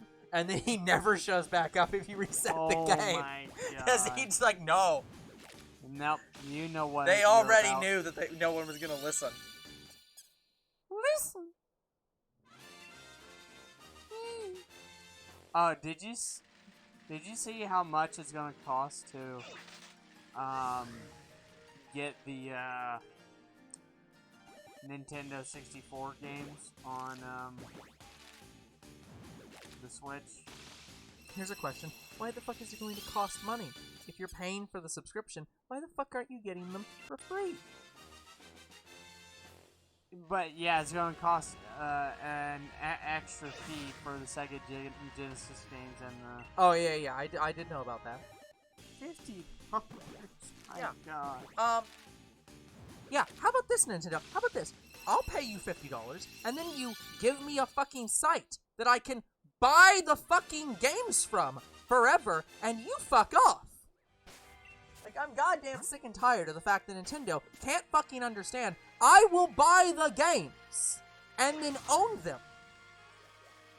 Like, you keep being so pissy about people pirating your games, but you don't seem to get it through your fucking head that people pirate your games because you won't give them your games.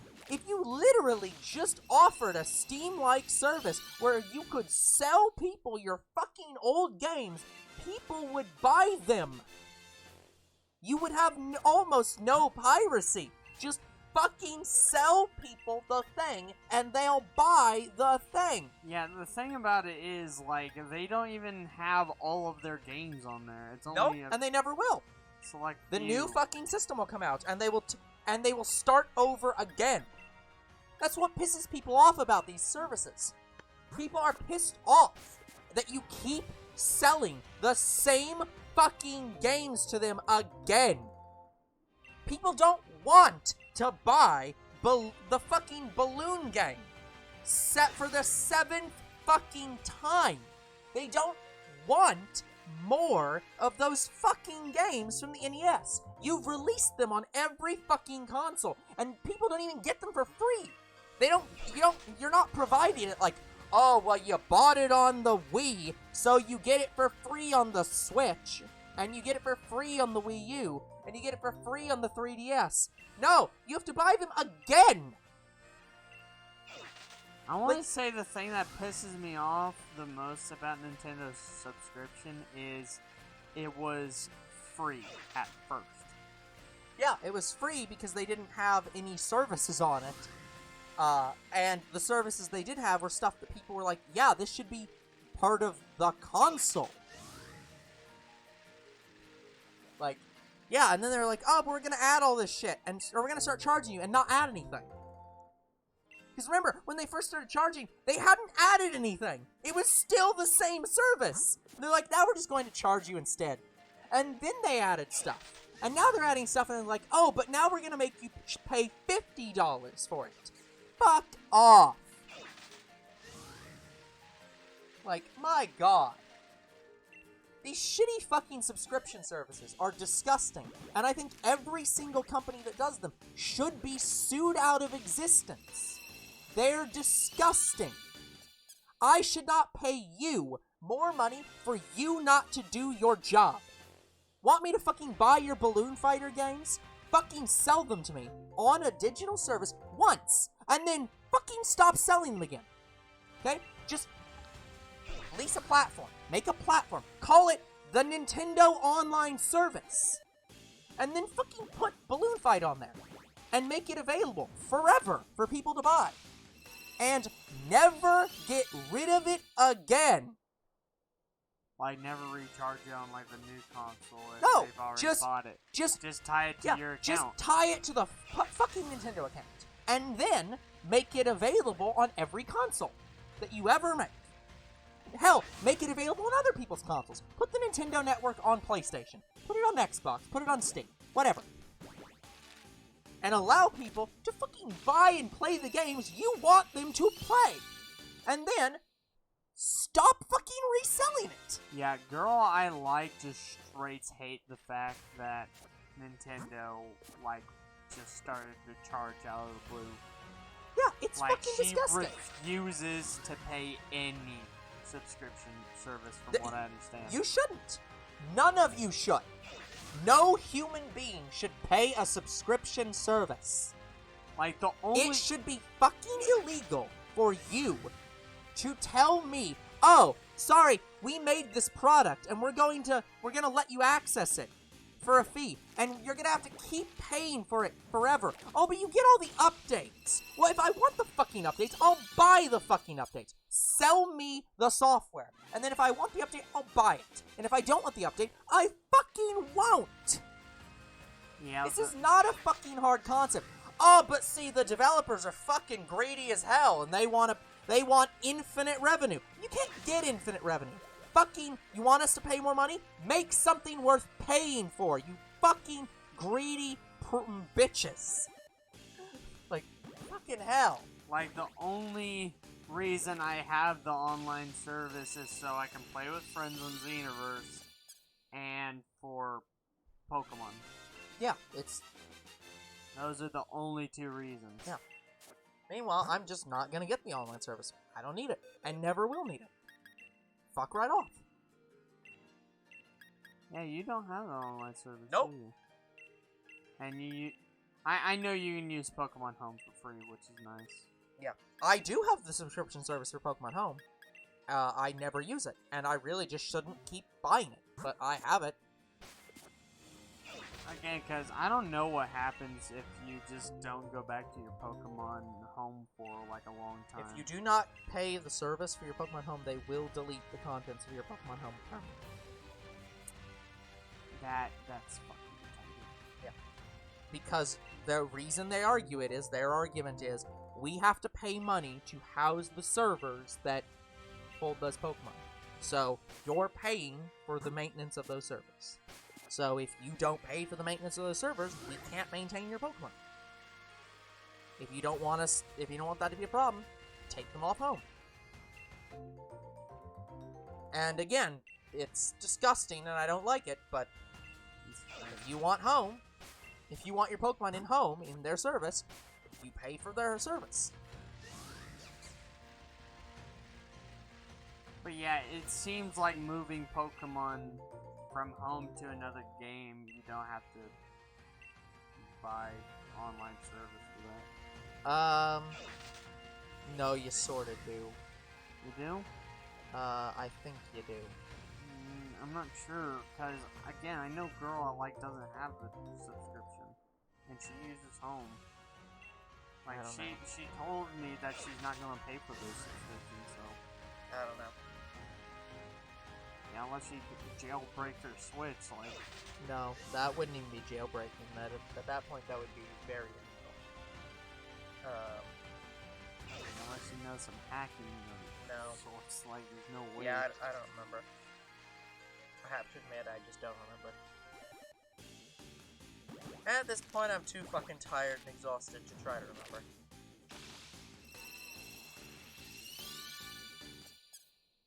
Yeah, guys, I've been paying attention the entire time, not had one shiny.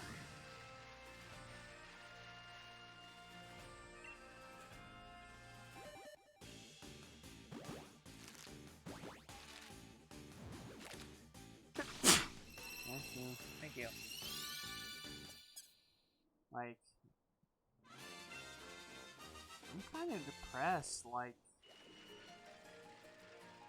this is my first, like, shiny hunt for Pokemon Sword and Shield, and just Masuda method's just not working too well. Again, it just takes a while. Like, it's a good method, but it's just it. Like, it's, you've got to understand, Pokemon, the rates in this game are for this are lower or are higher than they are in Pokemon Go. In Let's Go. Masuda method is only 512. Seems like I had better luck than Let's Go. Yes, you did. Let's Go had a 1 in 200. Pokemon Let's Go had some of the best rates in the entire series.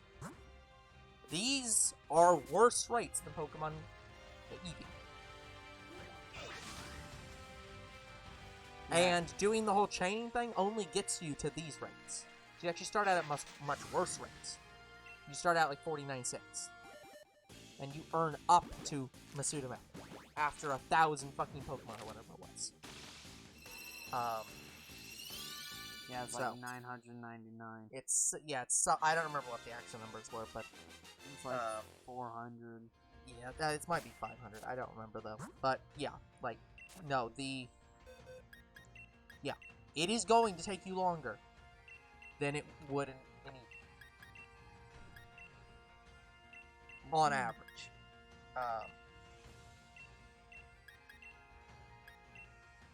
Damn it, what the fuck is that?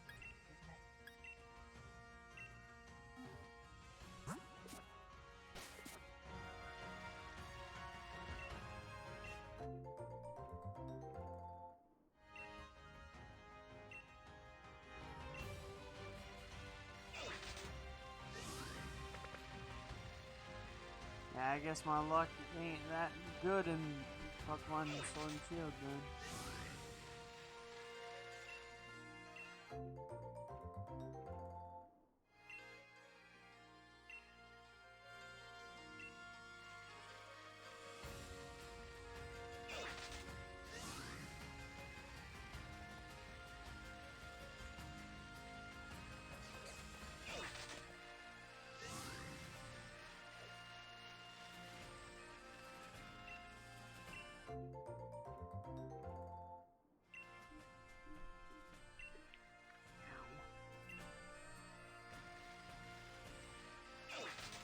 That's interesting. So, I'm looking through all the special characters in the series. Uh-huh. And, like, you know, it has all the characters that are like, Isabelle and Gulliver and... Yep, Gulliver. Yeah, and all those. But, you know who isn't on this list? Who? Anka. How the fuck is Anka not listed as a special character? Who's Anka again? The cat. The Egyptian hieroglyphic cat. Oh, yeah. The purple one? No, she's yellow. Oh. Oh, yeah, Anka, yeah. Cause isn't in at least one of the games she, like, basically just like Sahara, where she just shows up for, like, a day and then leaves? I don't... Like, how does she not count as, like... I don't remember.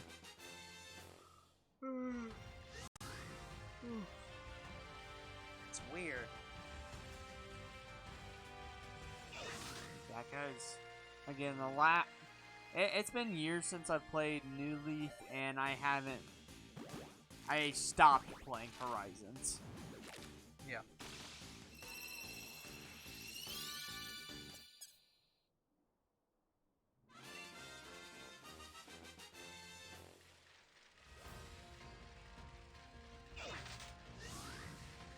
But yeah, guys, 3 streams in, we still haven't found number 2. Yeah. I didn't even find number 1 on camera, but I shiny hunted it off camera, and I got the first one in the first 10 eggs I got.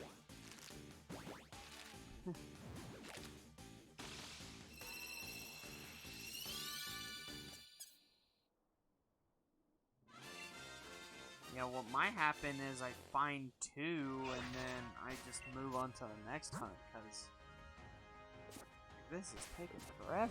My god.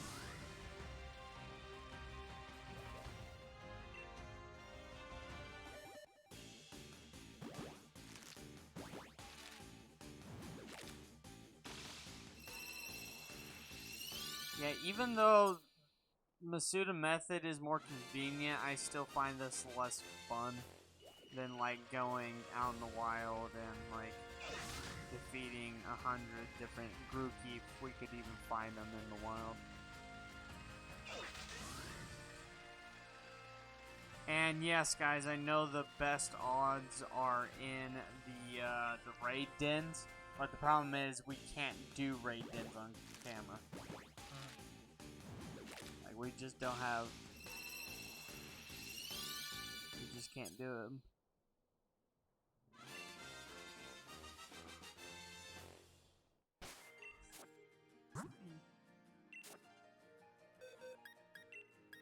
There's one problem with my Switch is it has a weird problem where when I take it in and out of the dock, it just disconnects from the internet. Like switching from handheld mode to TV mode just causes it to have a problem. Yeah. Apparently she counts as a villager.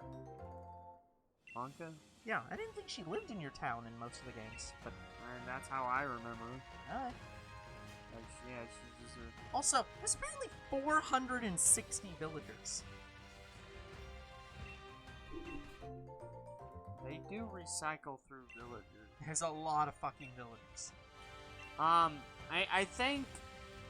I remember that New Leaf won't let you have every villager. Well, no. On one island. You can't have all the villagers. Probably can't even have all the villagers in New Horizon, even if you fucking tried. Again, there's 400 of them. You can hold 10 per island. Yeah. And you can only have, what, one island per console? It's not even per account, right? One island per...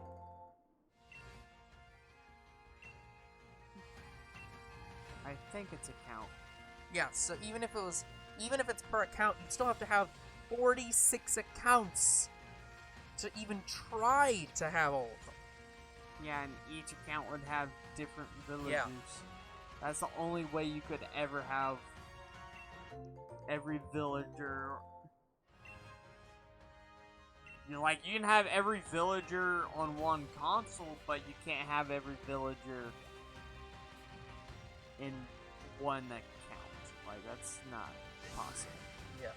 Like, they'd have to code the island big enough for that to be possible. Like, they'd have to name it Animal Crossing Cities.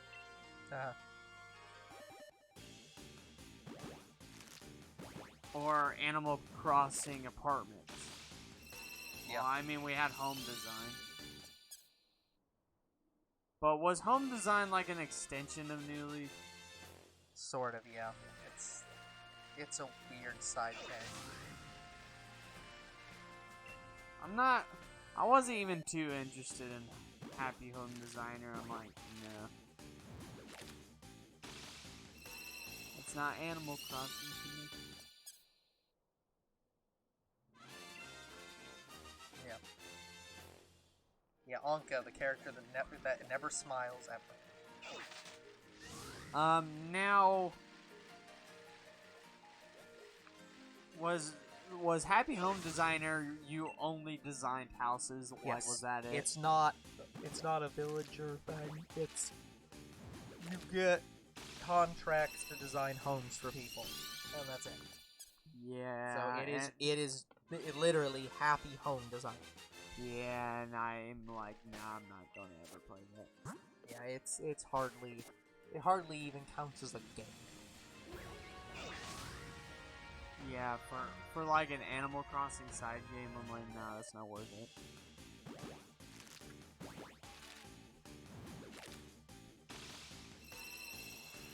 Yeah, what the hell is Chrono Arcs? Oh, it's a game I put on my wish list on Steam.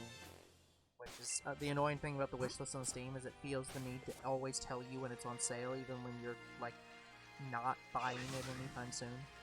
It's fucking annoying. I hate it. But it's because they have a separate feature called a follow feature, which means it just appears on your like home screen. But I rarely look at the home screen. I use the library, and I use my wish list as the list of games I might want to buy later. Because you know it's a fucking nice list. But yeah, so yeah, just don't if you ever see Steam notifications, just don't bother. You can just delete them. I mean, I have a wish list too, and I get notified when some of my games are on sale. And I thought it was one of my games when I saw the notification for it. I'm like, oh. No, if you see it in the Two Bros Game Night thing, just delete it. It's not yours. Well, like. It's in my notifications menu, so I didn't even know it was for our Two Bros Game Night email. Like, I didn't even see that. Like, it just said, you have a new email. It didn't say what account it was, and I just took the notification off my phone. It's right now it's just that, so just ignore it.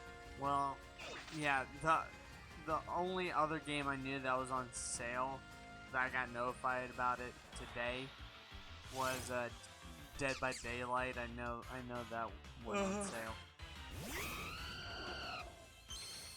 And Dead by Daylight was the Friday the 13th game before Friday the 13th. Yep. That is very accurate. And Bryce Games kind of fell in love with that game and just pretty much haven't stopped playing it since its launch. Yep.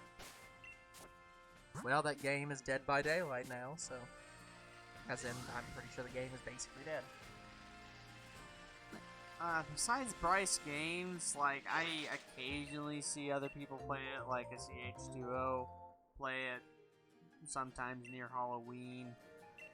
I've seen Vanos occasionally. But yeah, just...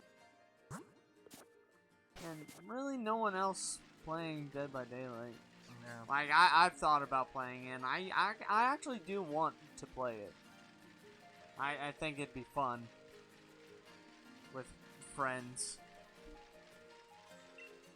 But that's a long ways away from now.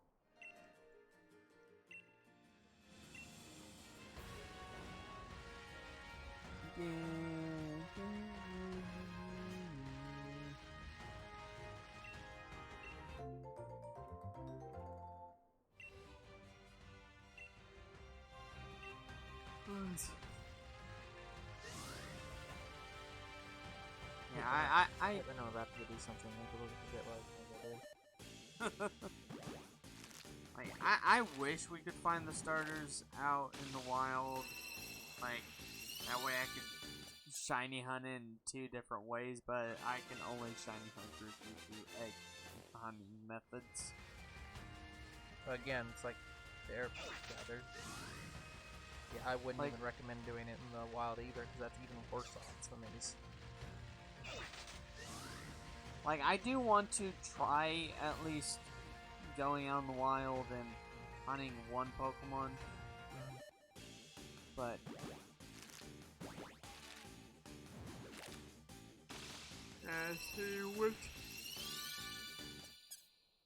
see which method I have better luck in.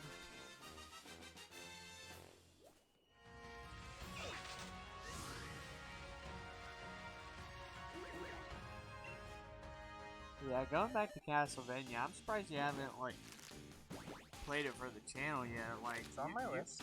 You've talked about it like quite a bit. You keep misunderstanding that I have a very long list, and a lot of the games you're like, I can't believe you haven't played it. It's like, it's on my fucking list. What more do you want from me? It's already there. I have it written down. Like a lot of our viewers are like, I can't believe you haven't done Assassin's Creed yet, younger bro. You should play it. Play Assassin's Creed. Yeah. Like, why don't Mr. Kettle shut the fuck up? Mr. I have to play every single old game on my channel before I can play any new games. Why haven't you played any of the fucking new games you want to play? I don't know, maybe because I haven't fucking gotten to it yet.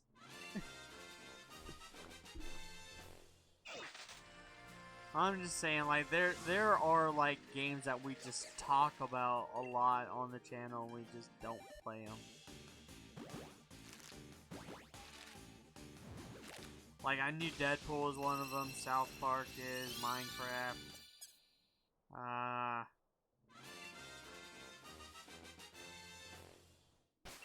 What other ones do we talk about a lot? Boss Fighters, Power Rangers.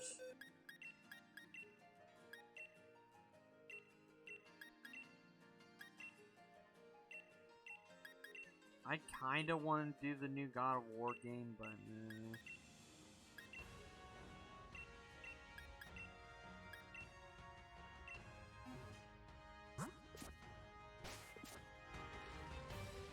like, in my head, I already, like, calculated how many extreme interruptions I might do next year, and it's already up to, like, 6. 7, actually. Yeah, 7. I really don't want to go beyond that.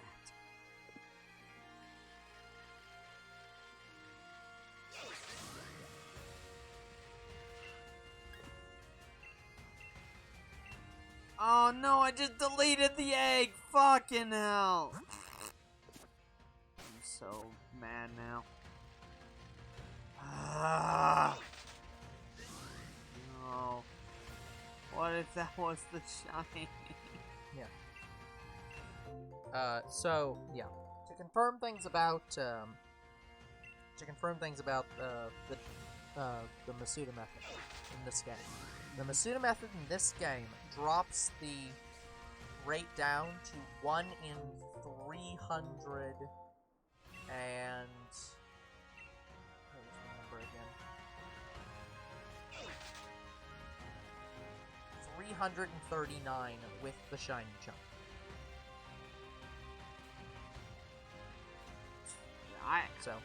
I actually Shiny Pokemon hunting in Let's Go Pikachu and Eevee had a 217, so 1 in 217.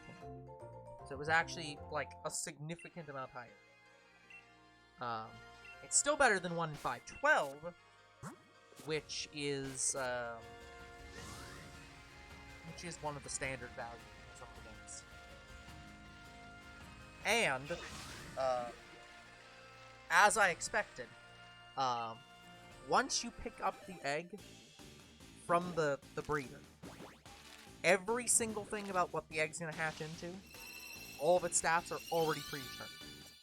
So you cannot soft reset a Pokemon egg.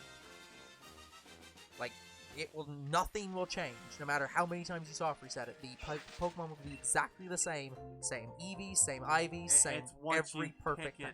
Yeah, like right there, that was what determined if the Pokemon was shiny or not. So that animation. Yeah. Selecting yes on that menu already generated everything about the Pokemon. So, and yeah, and again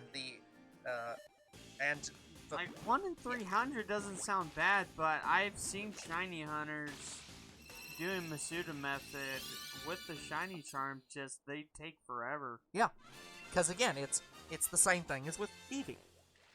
You had a 1 in 200 odds in that game. So you're looking at a additional 1 in 100 odds over Eevee's odds. So it is very likely we're going to be taking like 4 or 5 streams on average for Pokemon. For 1. Yeah, and that's for the Masuda method. The other method, let me just confirm this, just to make this clear.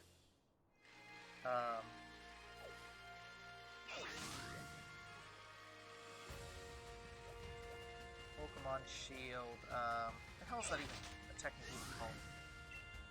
Or the catch combo, I guess. Yeah, catch combo.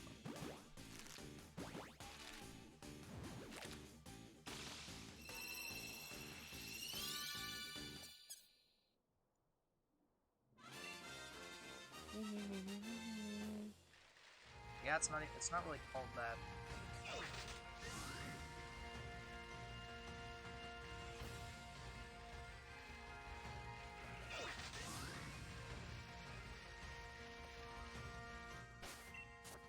I got one more.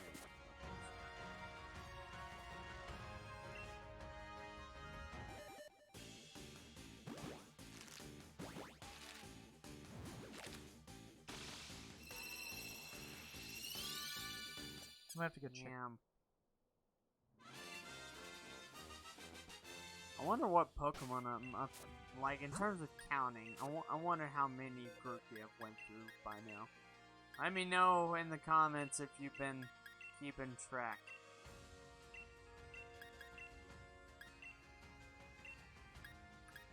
No, imagine if I released Talonflame.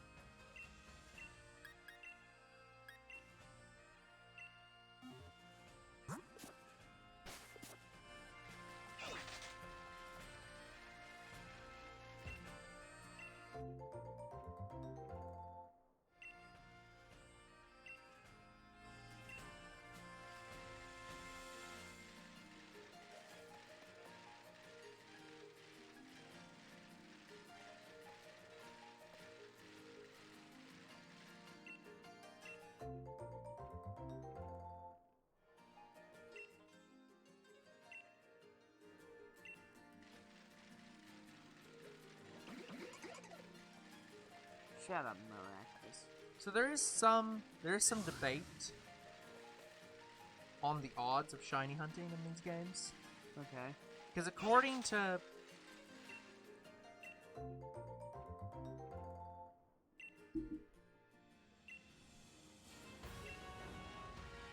Cerebi, the number is 1 in 512 for Masuda method.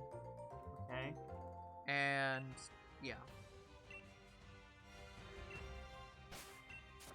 So I'm just gonna go to Bulbapedia and check there.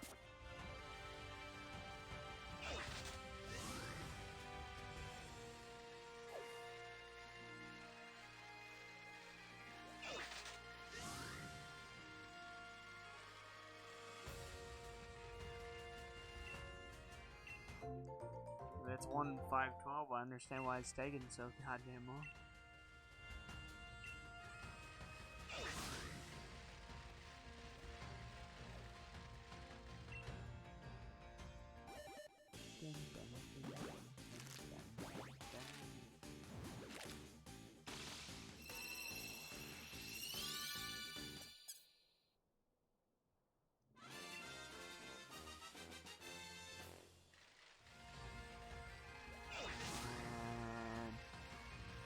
Shiny Grookey.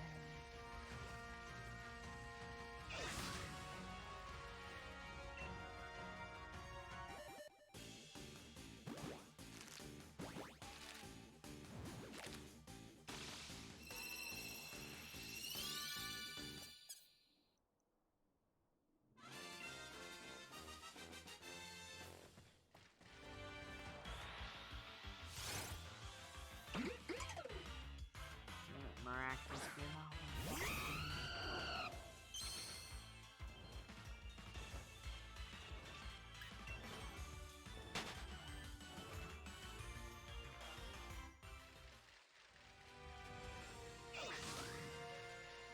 Yeah, 1 in 512.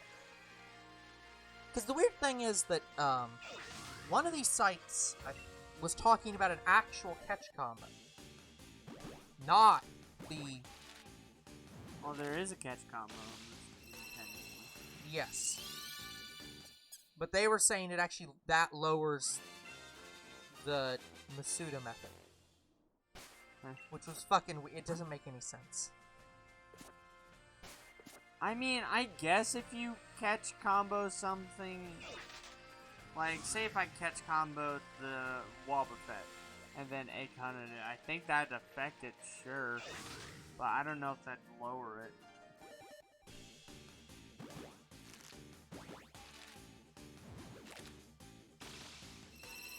Yeah, I'm not too sure on that.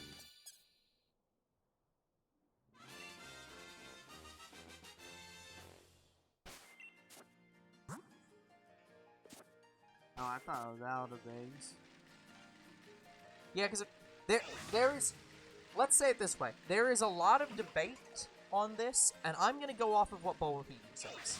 So what Bulbapedia says is that the odds of shiny hunting in this game is the catch combo is a complete another lie.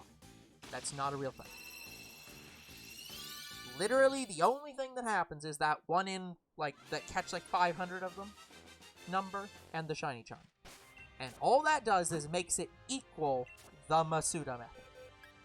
So after you catch 500 in a row of a Pokemon, you, with the shiny charm, you now equal the Masuda method, which is 512. Okay. So, or you just fucking egg hunt it and get 512 for free just by having another region Ditto. So, as long as you're, breeding with, as long as the Ditto is from, like, Japan, and the Pokemon you're putting in the daycare is from the US, you're fine. But I'd say running from a Pokemon would actually be faster, though. Yes, but the problem is you have to put in the amount of effort to catch 500 of the Pokemon. Well, again, I don't think you have to catch them. I think you can just battle them or run from them. I'm not 100% sure. I don't remember. I don't remember. Like we've gone over this. Again, we won't fully know until we do, like, Rookie B or... I don't know, Nick It, maybe? I thought about Nick It. Yeah.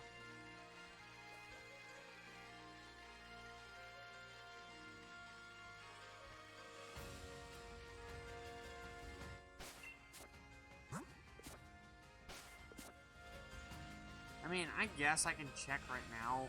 Okay, so... Here's an elephant. Pokemon that I don't remember the name of.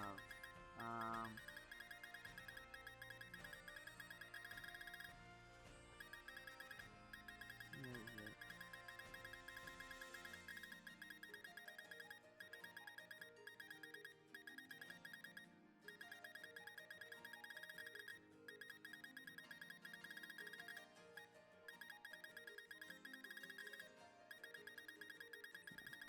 Find it.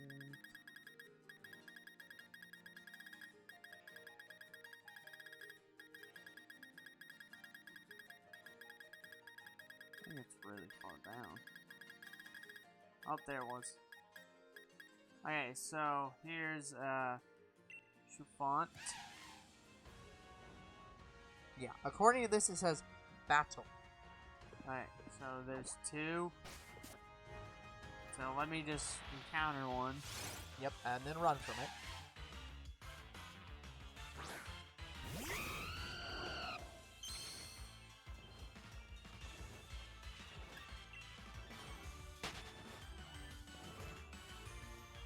Isn't there a search bar in here? You can just click C, U, and like get it. Oh, it's right here. No, it's there. Okay. Yeah, you so have to defeat in battle 500 of every Pokemon to get the same odds as the Masuda method. Yeah. So that's the problem. It is faster to fight. It might be faster to fight the Pokemon, but you have to do that initial investment of 500 Pokemon to get to the same odds. I can do off-camera work. Yeah, I can do off-camera work. Meanwhile, Dynamax Adventure just has a set odds. Well, yes, Dynamaxing has the best odds in this game, but yeah, we just can't do it. Yeah. 1 in 100. Oh, and also, apparently, as of the time of the writing of this article, in Cerebi, the square shiny odds are broken. Broken. Yeah, they might have fixed it by now, but last time they had it, the way it's supposed to work is that every shiny Pokemon that you find has a 1 in 16 chance of getting the square effect. However, as of currently, there is a programming error, which instead of having,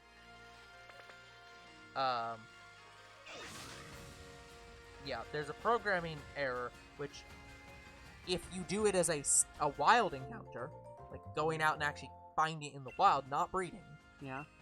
there is a 40-95 and 40-96. So, basically, a 1 in 40-96 of getting the normal one. So if you actually do in the wild hunting, you are basically guaranteed to get square shiny. Because every single one of them is that, except a 1 in 40-96 chance. That sounds cool. Yeah, so actually hunting it in the wild gets you the rarer version of the shiny. It gets you an ultra shiny, but it's a bug and it's probably not supposed to happen and is very broken.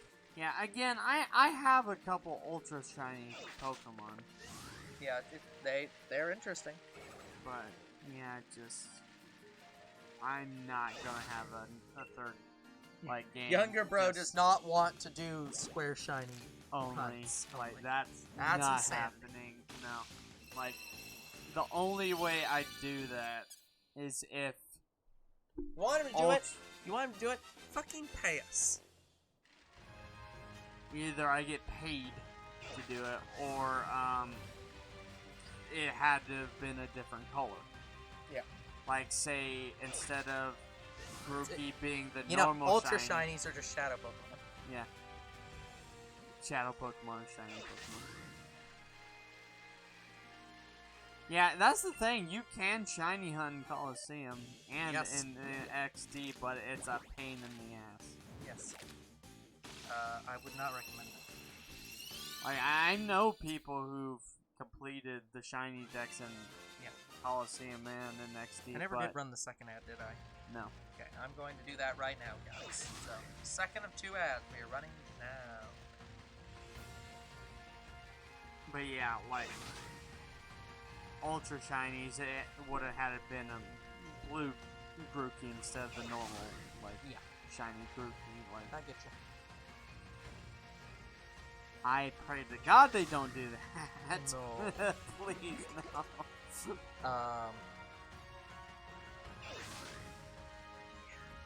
Just hell.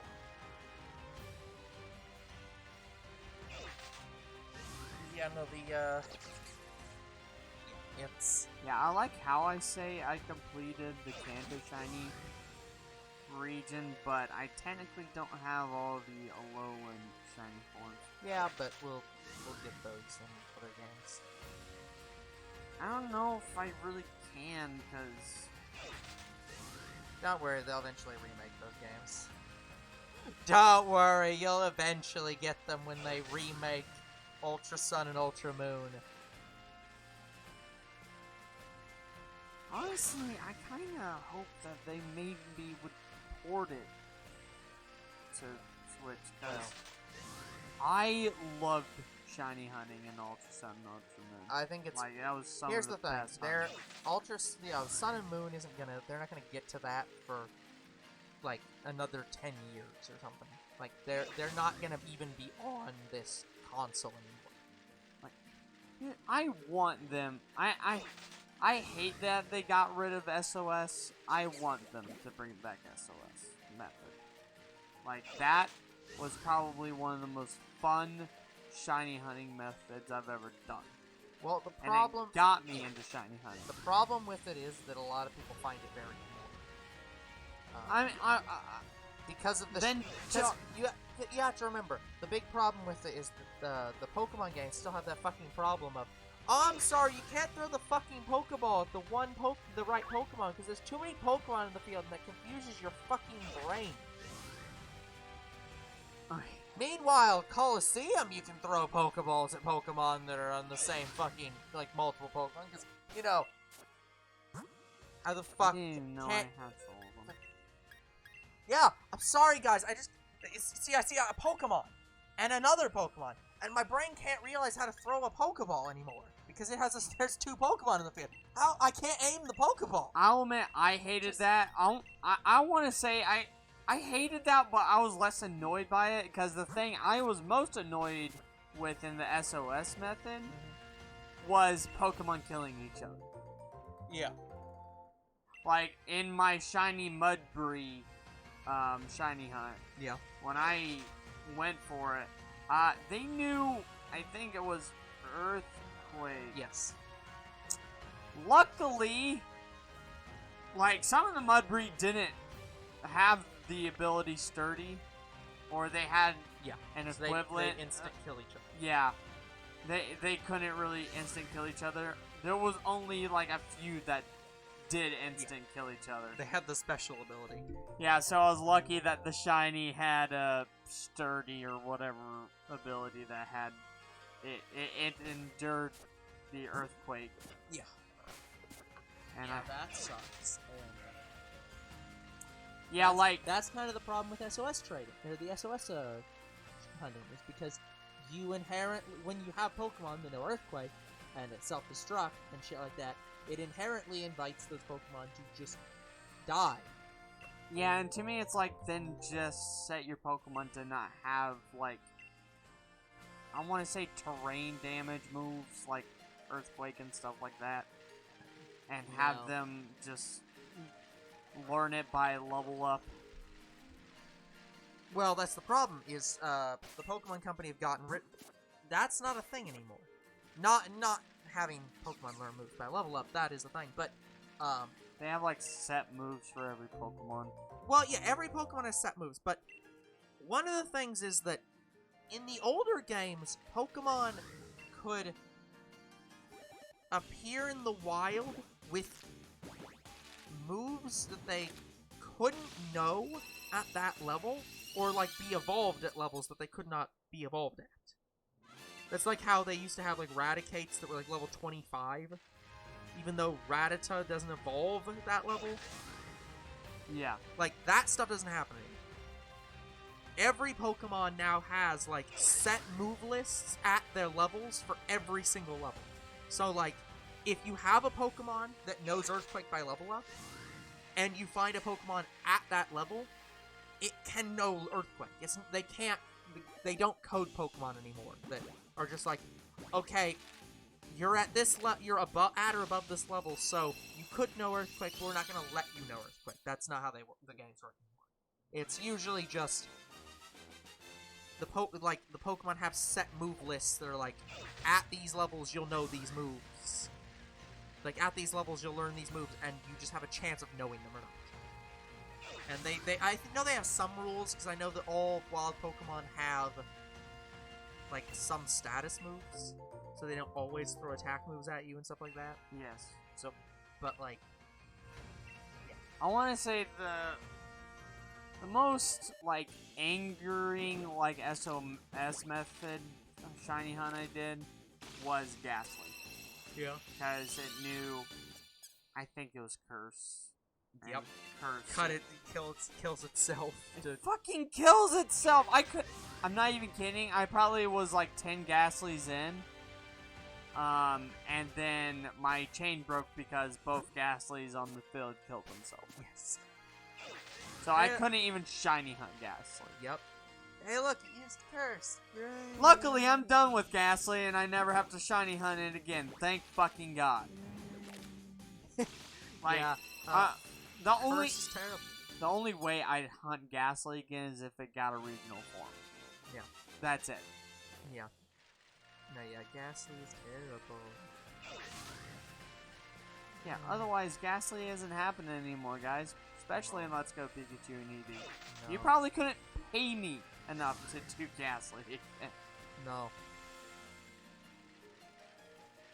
Like, I'd be like, okay, I'll give you a shiny Ghastly. I would literally go to my Sun and Moon copy, code in a Ghastly, then turn a variable, make it shiny, and then trade it up from bank. I'd rather do that than the shiny hunt in Let's Go again. Yeah, no. Basically, I'd use my 3DS Action Replay and give you a shiny Ghastly down. Yeah. Just no. Heck, downloading PK hacks and hacking Shiny Ghastly onto my Switch console is much more rewarding than Let's Go Pikachu. Much more worth it. I probably had a perfect IV Grookey, and I just released it. Possible. You'd never know. Well, I did see a Grookey that had all 6s, so I'm assuming that one was perfect IV. Maybe not. But I don't know how to really tell. Like, I think... I'm not sure if it's from... Perfect IVs are weird, because... I'm not sure if it's this menu. View stats on the Pokemon. Yeah, it's from this menu. No, like, actually view the full... This is the stats. I mean, go into the actual... Like, this is it.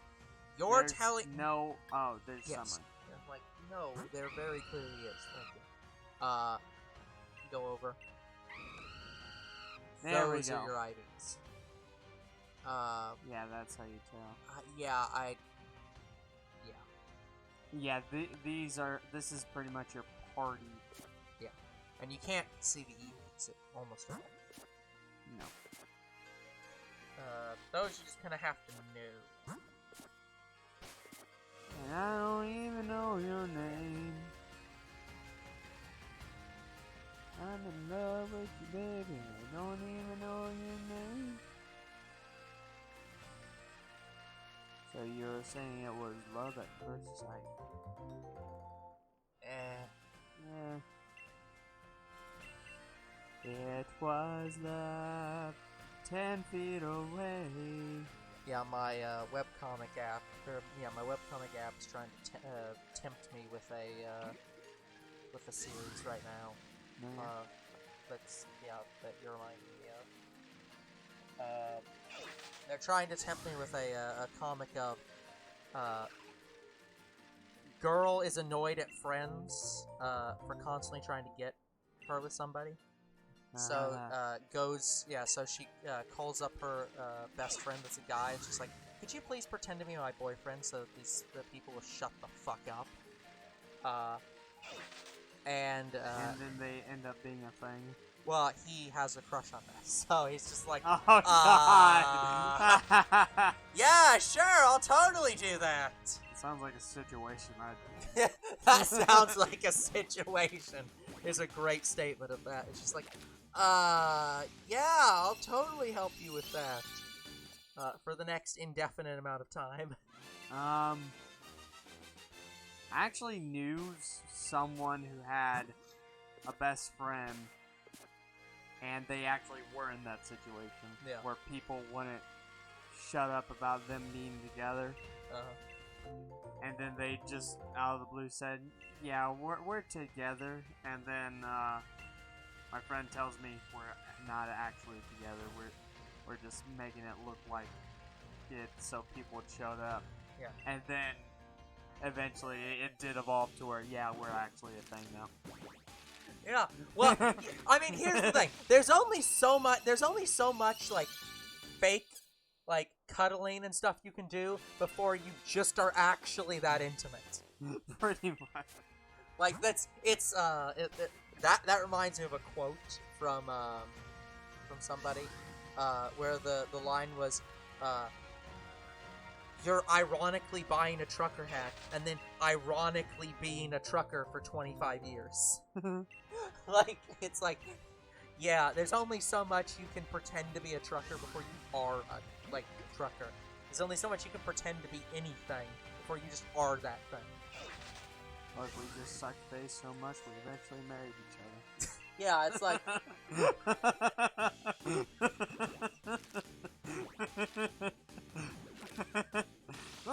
yeah, it's like, you can only make out so much before you get into it. No, I'm not getting turned on. I'm just playing the part really well. Look, I know I'm a method actor. I'm a method actor.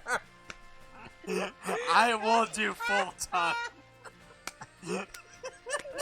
Yeah, you know. You know, obviously the best way to pretend to be a couple is for me to get you pregnant, right? So, like, we just... It's all method acting! I will put a ring on you, and I'll still say I'm not technically married to you. Yeah, you know, that... That's how I'm devoted that to moment, this you role. sit down, like, 10 years later and just like, honey, are we actually married or not? Like, we have been living together for 10 years. We have 2 kids. Like... At what point are we going to say we're not faking this anymore? Shut up and eat your spinach. Yeah, just like, when are we going to say that we're no longer faking it? When all of our other friends die, and then when I die, At then this 2 point, weeks we don't later, talk just to make them sure I'm anymore. dead. We don't talk to those friends, honey. We have different friends now. We haven't seen them in 10 years, which is not a real thing anymore because we have social media. Yeah, you can stop talking to people with social media. I mean, it's fair. Like, I haven't talked to a good amount of my friends in a long time. Yeah. But that's mainly because I'm talking to my friends who actually want to play video games with me. Yeah, so now it's just... No, Well, that's still a thing. Here's the thing. It's not that they don't want to play video games with me. Some of them just don't have time to. And the other people just won't message me back. Yeah. Like, I have a... They're goddamn busy. They won't even say that. They won't... I literally had, like, 1 or 2 friends say, yeah, I'll play games with you. And then I'll be like, okay, Let's schedule some times. Let's schedule and no some one's times. here. Yeah, we're... Like, what games do you want to play? And they just never answer me back. Yep. Or I'd be like, yeah, we're going to do Red Dead Redemption online pretty soon. We're going to start, I don't know, this Saturday. You going to be available? They say yes, and then they just don't answer me back when I say, hey, it's time. Yep. It's like... Just for the record, I'm not recording Red Dead Redemption online yet. It's just an example. I'm just giving an example. Do not expect this. I mean, I do want to do Red Dead Redemption online. That will be a thing in the future. I'm just not recording it at this time. Now, there'll be a lot of things in the future, but none of those are now. And don't expect them. Like, I might be playing Red Dead Redemption on my PS5. For example, I just wrote down a new series that might get added at some point when we have that second channel. That's not going to happen anytime soon, but I wrote it down anyways. Don't expect it, and I'm not going to explain what it is, because then you'll expect it. I know we do our anime reviews, but I'm not too sure about a second channel because I'm just like, that sounds like a lot. Like doing... It is a lot. Doing a lot of movie reviews and a lot of video gaming. That sounds like a lot to do. Yeah. And even with full-time, I don't know if we'd have time to do it. Well, again, a lot of the time we spend is spent editing videos. Like, I spend, like, days and days worth of time editing videos. Yeah, and I spend days recording and editing videos for, like, mobile series. Yeah. But, like, no, like... Yeah, if we, like, again, if you were doing this full-time, we would be spending, like, you know, most of the week doing that. So we'd have our nightly, or we'd have, well, it might not be in the night, but, like, we'd have our streams that may be an hour or 2 a day, and we'd spend that time doing it. And we would probably spend, like, a couple hours a day recording, you know, Let's Play videos. Let's Play and reviews. Yeah. That's what I'm saying. Like, what we would probably do is we'd probably, like, again, this is under the assumption that, you know, we have, like, somebody doing audio checks and stuff, and they're handling that, and we have somebody doing, like, all the social media stuff and all the editing stuff, and all Yeah, that. we're Like, not we're doing ignoring anything all that. We're anymore. ignoring all that for this. Yeah, and we're purposes. just recording. Yeah, and we're doing all the recording stuff.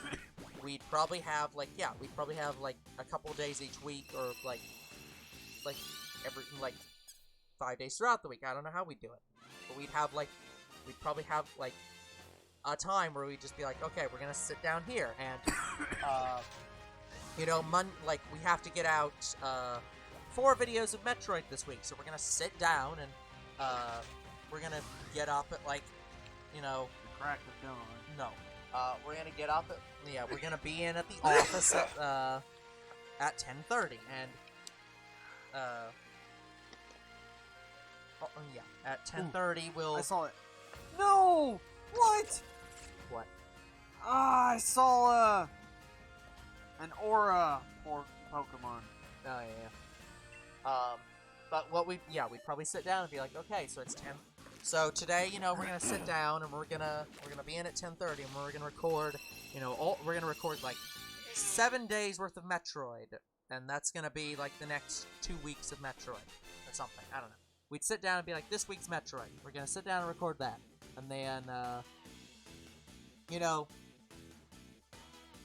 the next day we might be like, okay, now we're gonna sit down and do all of our recordings for Tomodachi Life. And that's all gonna be,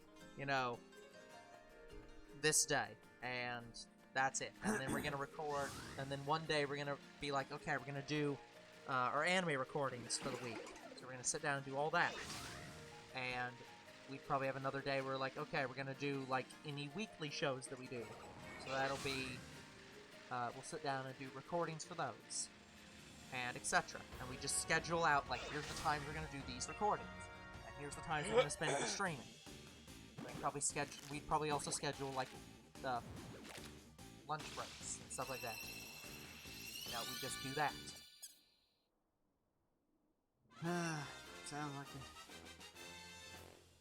Sounds like we got it all figured out. Yeah. But no, it sounds like a lot of work. It would not actually be a lot of work, because you have to remember that our Let's Plays are 7 videos a week. We do those right now in 2 hours on 2 days. We spend Saturday and Sunday. We basically spend about 2 hours recording, maybe per day. So we spend about 5 hours a week just recording all of our Let's Plays for 1 week. Yeah, so it takes about... Yeah, and I then spend probably close to 15 hours editing those videos. Yeah. And me, I spend a lot longer because my mobile series, well, I say occasionally, but they pretty much start out as at an hour. Yeah. Because what I do with the mobile series is I do everything I can in one day. Like, there are some games that you can play hours on in, like Dragon Ball Legends. Yeah, there's some you just can't. Exactly, you can only do so much. Yeah, like Tomodachi Life. It's yeah. Like, so, another example would have been Jurassic Park Builder. Like, when you first get into the game, you can only play it for, the first 10 minutes. And then you have to wait for, 5 hours for your dinosaur to hatch. Yeah. But yeah, so for example, it's I'm just gonna write this down. So yeah, we have our Let's Plays. So we have 7 videos a week for anime. And this is in theoretical world. We do our 2 series. We do our weekend series and our week series. So that's 7 of those videos. We do card openings once a week. That's 1 video. So card opening. Cards is 1 a week. Those are kind of once a month, though. Yeah, right now. But again, I'm saying even in the most theoretical 50 years down the line plans, it's we could do that once a week, and that's 1 video. You do your solo stuff for your mobile stuff. That's on average at the maximum 3 videos a week. Yeah, I like how when okay, so for those of you who don't know, I actually spent time going to a therapist. I like how she's like so this was me talking about me getting mad at video games and stuff like that. Yep. She said, so you playing video games later in your life, will that matter to you? I'm like, well, if it becomes my job, then yeah, it will matter to me. And she's like, oh, fair. Yeah, yeah. It's like, yeah. I mean, the better question is, do your hobbies matter to you? Do you think that, like, the things you go home and do on your off time are important? More importantly, do you care if those things you're gonna be doing them in 10 years? No! Most people don't give a shit if they're gonna be doing them in 10 years. They care if they're gonna be doing them now. And, like, for example, I used to read all the time as a kid. And I wasn't sitting there thinking, does it matter to me that I might not be reading in 10 years? That I might not sit down and spend every single night going through a full book every single day? No, didn't fucking care. And don't now. I don't go through books that fast. And I didn't care, I just recently got into reading a lot of webcomics. And it doesn't matter to me that in 3 years, I might not be reading those webcomics anymore. Or any webcomics. I might stop. None of that matters to me. Like, interests change. That's normal. Like, I don't think we should put such heavy emphasis on, we should only care about things that we're going to forever care about. It's like, I think if we look at the world that way, and look at the world as we can only care about those things that matter to us forever, we will find very little to have meaning in.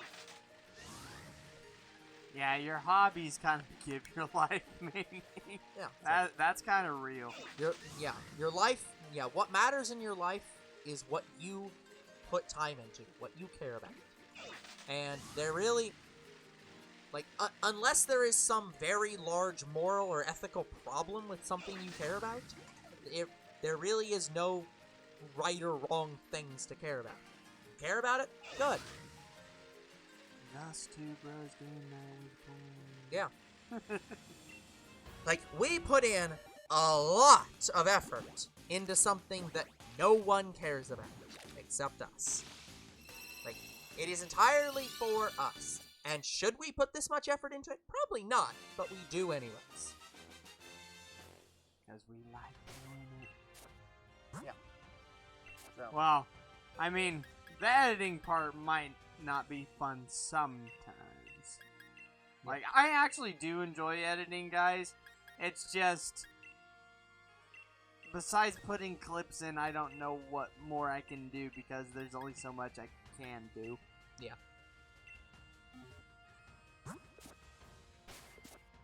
Like, and I only got the clip idea from someone I watched. Yep. Like, they would say something funny, and then clip something in from something else and make it funnier. Yeah.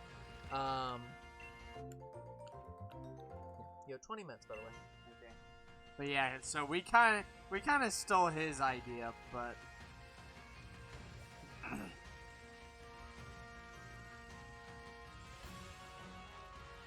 But yeah, we love video games, and I kept saying to older bro,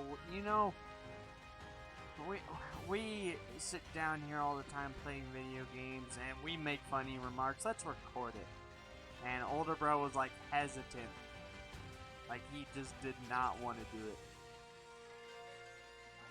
Story time with Two Bros Game Night.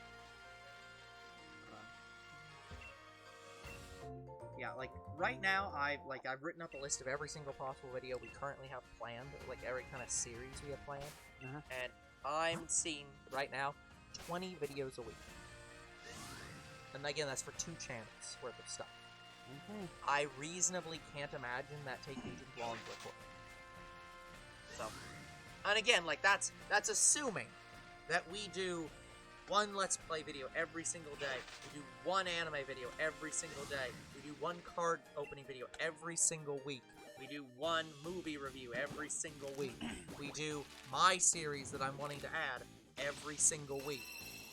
We do mobile games 3 times every single week, which is not how we plan to do that, but even if you made it, even if we fucking made that the mobile series every single day, which I probably, again, would never do, because I really do not, like, once the anime stuff was on a separate channel, it wouldn't matter as much, so I'm trying to balance out having more than 2 videos a day. I kind of want, I want mobile to be the every other day series. Yeah. So yeah, it's, even if we removed the anime to a separate channel, it'd still be 4 a week at most. It's like, you're not getting above like 25 videos. It's like, that's, if we did it Monday through Friday, that's 5 hours. That's 5 videos a day. 5 hours. Okay. That's like, I think, but again, that's presuming a lot. That's presuming we have 2 separate channels, and we have, you know, a social media person, and we have an editor, and we have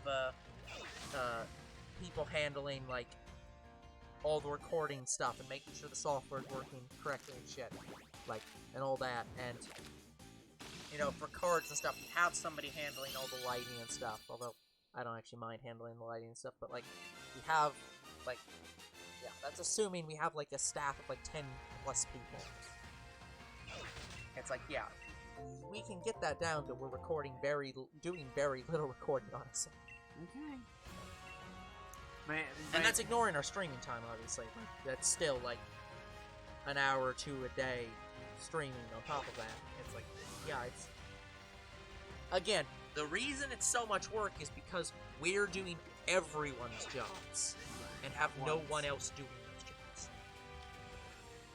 Like...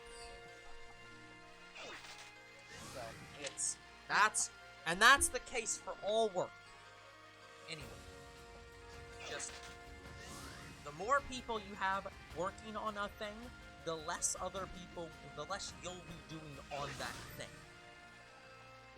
Like, that's the nature of specialization. It's why, like, you know, I've been doing my my game development in the background. That will probably never go anywhere, but I'm doing my game development in the background. And I was doing it mostly alone and getting very little to nowhere. I now have 2 other people that are working with me on it, and we are still not getting that far, but we've gotten further than I was on my own, because I have people to throw ideas off each other and to, you know, assist me in actually nailing down what the fuck we're doing, to the point that, yeah, and, like, one of the guys is like, yeah, I'd like to have a playable alpha of at least, you know, these few things, so we can test that this is a workable concept by the end of the year. So, like, yeah, that's just the nature of a business, is you hire people to specialize in the thing so you don't have to do that thing. Sounds like a lot of work. Yep. But yeah, going back, story time with Two Bros Game Night. Yeah, originally when we started the channel, older bro was hesitant to even start it. Yeah. That's pretty accurate. Yeah, I mean, there isn't a lot of story time to that, it's just that's... Yeah, older bro just wasn't sure that it was the right thing to do. Yeah, I was very hesitant about it.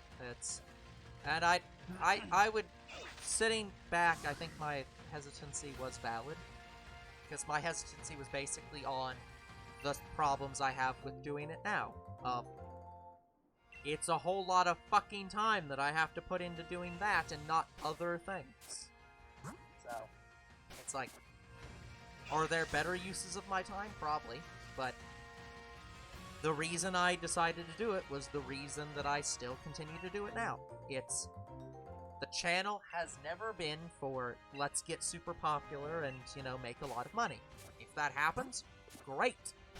I will absolutely quit any job if I can have a stable career doing this. But that's not why we're here. We're here because I don't make... It's a way for me to make time to do things I want to do. Which is play certain video games. Yes. I want to play video games, and I have a terrible... I have a very terrible time of doing that on my own.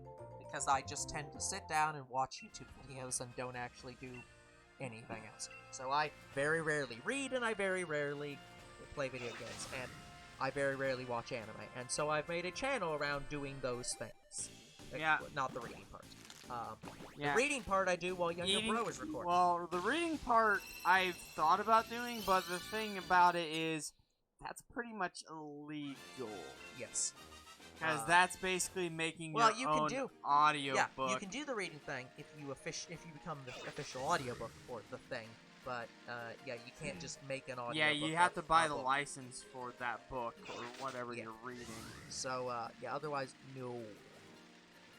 Again, guys, the closest you'd ever get us to doing that is, like, say me reading one of my mangas I buy, and I just clip in my funniest reactions to it. Honestly, I mean, we could do stuff like that, but it'd probably be for fan works. At that point, we'd just be doing fan dubs of like fan fiction and stuff. At that point, I'm reading my own content. Yeah, I'd prefer to read other people's content, honestly. That's self-aggrandizement in a way that I'm not comfortable with. Yeah, because... like, I can write a fanfic and we can voice over, like, I don't know... Yeah, when it's... MLP fanfic yeah, when you write it the quality that I feel comfortable voicing over it, yeah, we'll look into that. Like, I've thought about doing something like the Screwball thing did. Yeah. What was her name again? Who did Screwball? Oh, Disney Fanatic. Yeah, Disney Fanatic. Yeah. I thought about doing... I am depressed at the non-existence of Disney Fanatic anymore. Yeah, I thought about doing something like she did. In fact, I started doing something like she did with a Jurassic Park series I had going on Quotive. And I didn't like the video, so I deleted it. Yeah. I mean, that's basically me and my ultra-personal project that is never going to go anywhere. Yeah, I didn't like the video because the images that I had weren't that great. And there was only one voice actor that I had voice acting that I... He didn't play into the role that well. Yeah. Because he was supposed to play, like, a tough guy who was pissed off at the main character. And I didn't really get that vibe from him. Yeah. You gotta understand, there's a reason Disney Fanatic stopped doing that. It's a lot of fucking work. Because, one, Disney Fanatic wrote those specific stories. That was her stories. And so, didn't she read them? I don't know if she had anybody voice acting. Yes, I don't remember. She had voice actors. She had a lot of voice actors. Yeah. She was the narrator. No. She did like the like one line in the beginning, but otherwise no. I think she was Applejack throughout the whole series. I think that she did the voices for Applejack throughout the whole series. But it was either Was it? It was either Applejack or Fluttershy. Because I know she has specifically voiced Applejack in other people's series. Yeah, she did. She voice acted in the one other YouTuber I know. I don't remember the name of. Magpie. Magpie, yes.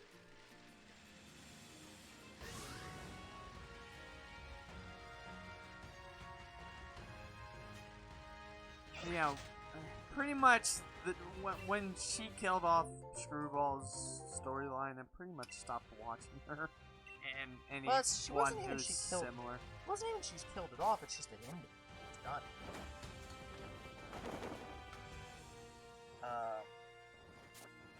Yeah, that is the sad thing. When you have a good series, you end it. Yes. I'm gonna play a video, and by play a video, I mean I'm going to watch a video to look at the credits while muting the audio. Like, I'm a little afraid to write an MLP fanfic, especially on my younger bro quota, because I have friends who absolutely hate MLP, and if they saw that... That's fair. I'd probably never hear the end of it from them, and they'd probably never actually talk to me again. Yeah. Because, yeah, she also did the music for the series. Oh, she did? That's interesting. Yeah. She did a couple original songs. Based on... I like how she says based on the fanfiction by her. It's like, yep. Yeah, if I do end up doing an MLP fanfiction, I'm gonna make a separate quotas account for MLP stories specifically. Yeah, I don't... Yeah, thank you, Disney. Yeah, thank you, DF. Yeah, Mary Medley. Who's one of her actors. DeWill Stonator, who was Discord, who is, like, actually one of the best voices. Yeah, she did Applejack and Rainbow Dash throughout the whole series. She was both. Rainbow Dash, that was yeah, they had a voice actor for Twilight, a voice actor for Rarity and Luna. Pinky Rose is Pinkie Pie, because Pinky Rose is Pinkie Pie. No, she is not the actual voice actor for Pinkie Pie, but she might as well be. But yeah, the only two friends I have that I know would read my MLP fanfics would be the guy who tried to play Scriblio with us that one time. I'm just going to call him... It's not Akuma, that's the other A. A lot of my friends use, like, for their usernames on Discord, like, they're all weird, random A names. Like, all their names start with A. Yeah. It's so fucking weird. Like Azola, Akuma. I'm not even... And the guy that we're trying to talk about, his name is like Akimio or something like that. It's so fucking weird. Akira. He might as well be. But yeah, him and Shadow Dash. Shadow Dash would. Yeah. Like, you have to remember, Disney Fanatics started out with very, very bad quality. Like, I mean, I don't.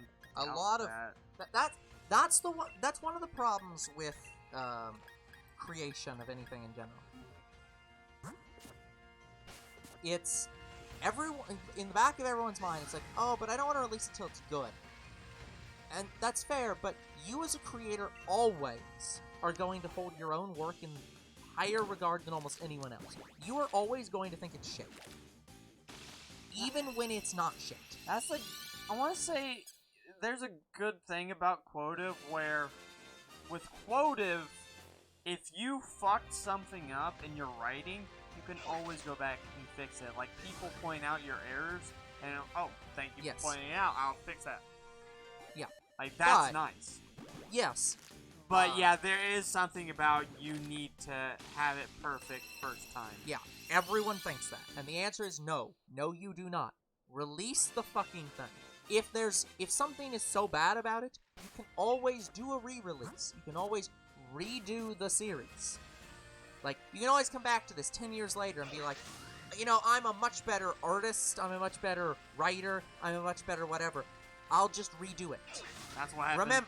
Remember, Sword Art Online used to have half chapters in it where again the original writer put sex scenes and other weird shit that they completely cut out when they released it for the third fucking time. Like, that series went through, like, multiple re-revisions, and they just kept cutting shit out. They're redoing it again. Like, they're doing SAO progressive literally because people were like, why the fuck did you go through this goddamn Castle Eincrad so fucking fast? So they're like, fine, we'll do an entire chapter of the manga for every single floor. Yeah, that's what happened. Okay, so, coming back to the thing years later, that's kind of what happened with my Quotive, where I had a couple stories, and I actually had a really popular one, and it was a Dragon Ball Z story, because of course it was, but, my writing at the time wasn't the best, and I knew it wasn't the best in all my fanfics, so I was like, you know what, I'm deleting all of these and coming back to them at a later point when I'm a better writer. You don't necessarily have to do that, but, like, just, if you release something, and you think it's a better writer, you don't necessarily have to delete the old one. You can keep the old one around to be like, this is what I used to be like, I'm just saying that's what I decided to do. Exactly. That's fine too. It's like, you can just always redo it. It's like, why do you think Dragon Ball Z Kai exists? Why do you think that every single video game re-release exists? Because the developers said, hey, this thing was popular, but we could do better now. And they do better now. That's fine. It's normal to think that your work has problems and to fix them later, but it's not normal to be like, I have to make my work 100% perfect or I can't release it. You will never release anything. Nothing is ever perfect. Yeah. My fan fiction that actually got decently popular, like, I had, like, thousands of views on it. Yeah. Thousands of readers. Yeah. Even though I still only have, like, 5 followers, but that's besides the point. Yeah. But it's like... I probably got, like, 5,000 views a week on it. And the whole story was, what if every main Saiyan survived? Yeah. Like Bardock, Raditz, What Nappa. what if Frieza never fucking destroyed Planet Vegeta, basically? Or No, something like that still got destroyed. It's just Bardock, Gine escaped. But yeah, King Vegeta lived. Yeah. Like, all of the ones that basically showed up. Yes. And people loved it. Yeah. But it's like, no. Like, you don't have to have perfection when you first release. Like, obviously, your work shouldn't be absolute shit. Like, you don't want to release something that's not finished or, like, obviously not your best work, but, like, you have to take chances and make mistakes to learn from them. Yeah. You can't just constantly try to update something and never release it. And also, here was my idea for that story. Oh. My idea was every saga was a chapter. Yeah. By the way, you're at time. Okay. I'm saying, like, it was hundreds of pages long per saga. Per chapter. Yeah, that's... Yeah, Bardock was one chapter, then the Saiyan Saga, Raditz, and Vegeta. I would was not one recommend. chapter. I would not recommend that as a general thing. And I got up to Frieza. Yeah, I would very much not have recommended that. I would definitely recommend, like, make each saga a different book. Make chapters out of each, thing. So it's like, it's a like, 40, 50 it's pages. one long story, so... Yeah, but it's like... Yeah, I'm probably not doing that no more. I was gonna say, you don't want to overburden people. Because, like, the one problem with, like, you want to make sure that people can stop in the middle if they need to, and can easily get back to where they started. So you don't want to make something that's just like, here's a scroll bar that is, like, literally impossibly small. in order for me to try to get back to the page or something. They're like, I have to remember that I'm on page 200 of chapter 1. It's like, I probably had 500 pages in chapter 2. Yeah, that's... And I have 300 in chapter 1. That's a book. That's literally a book. You have described a book. It's like you could literally just cut that entire thing down into book 1, book 2, book 3. And I got up to 600 for Frieza, and I didn't even get to his final form yet. I think I stopped at his first form. Yeah. But yeah, I'll get back to writing that same series, and I'll probably have all the same ideas. It's just it's gonna be written differently since I more grown up. Like, yeah. So, all right. Release your shit, guys, and then if it's not good, make it better or don't. Alright, well, that is going to be it for today's episode. So, like and subscribe to our YouTube and Twitch. Comment to our videos if you read them. Follow on Twitch, and I'll see you guys next time. Goodbye. Good night, everyone.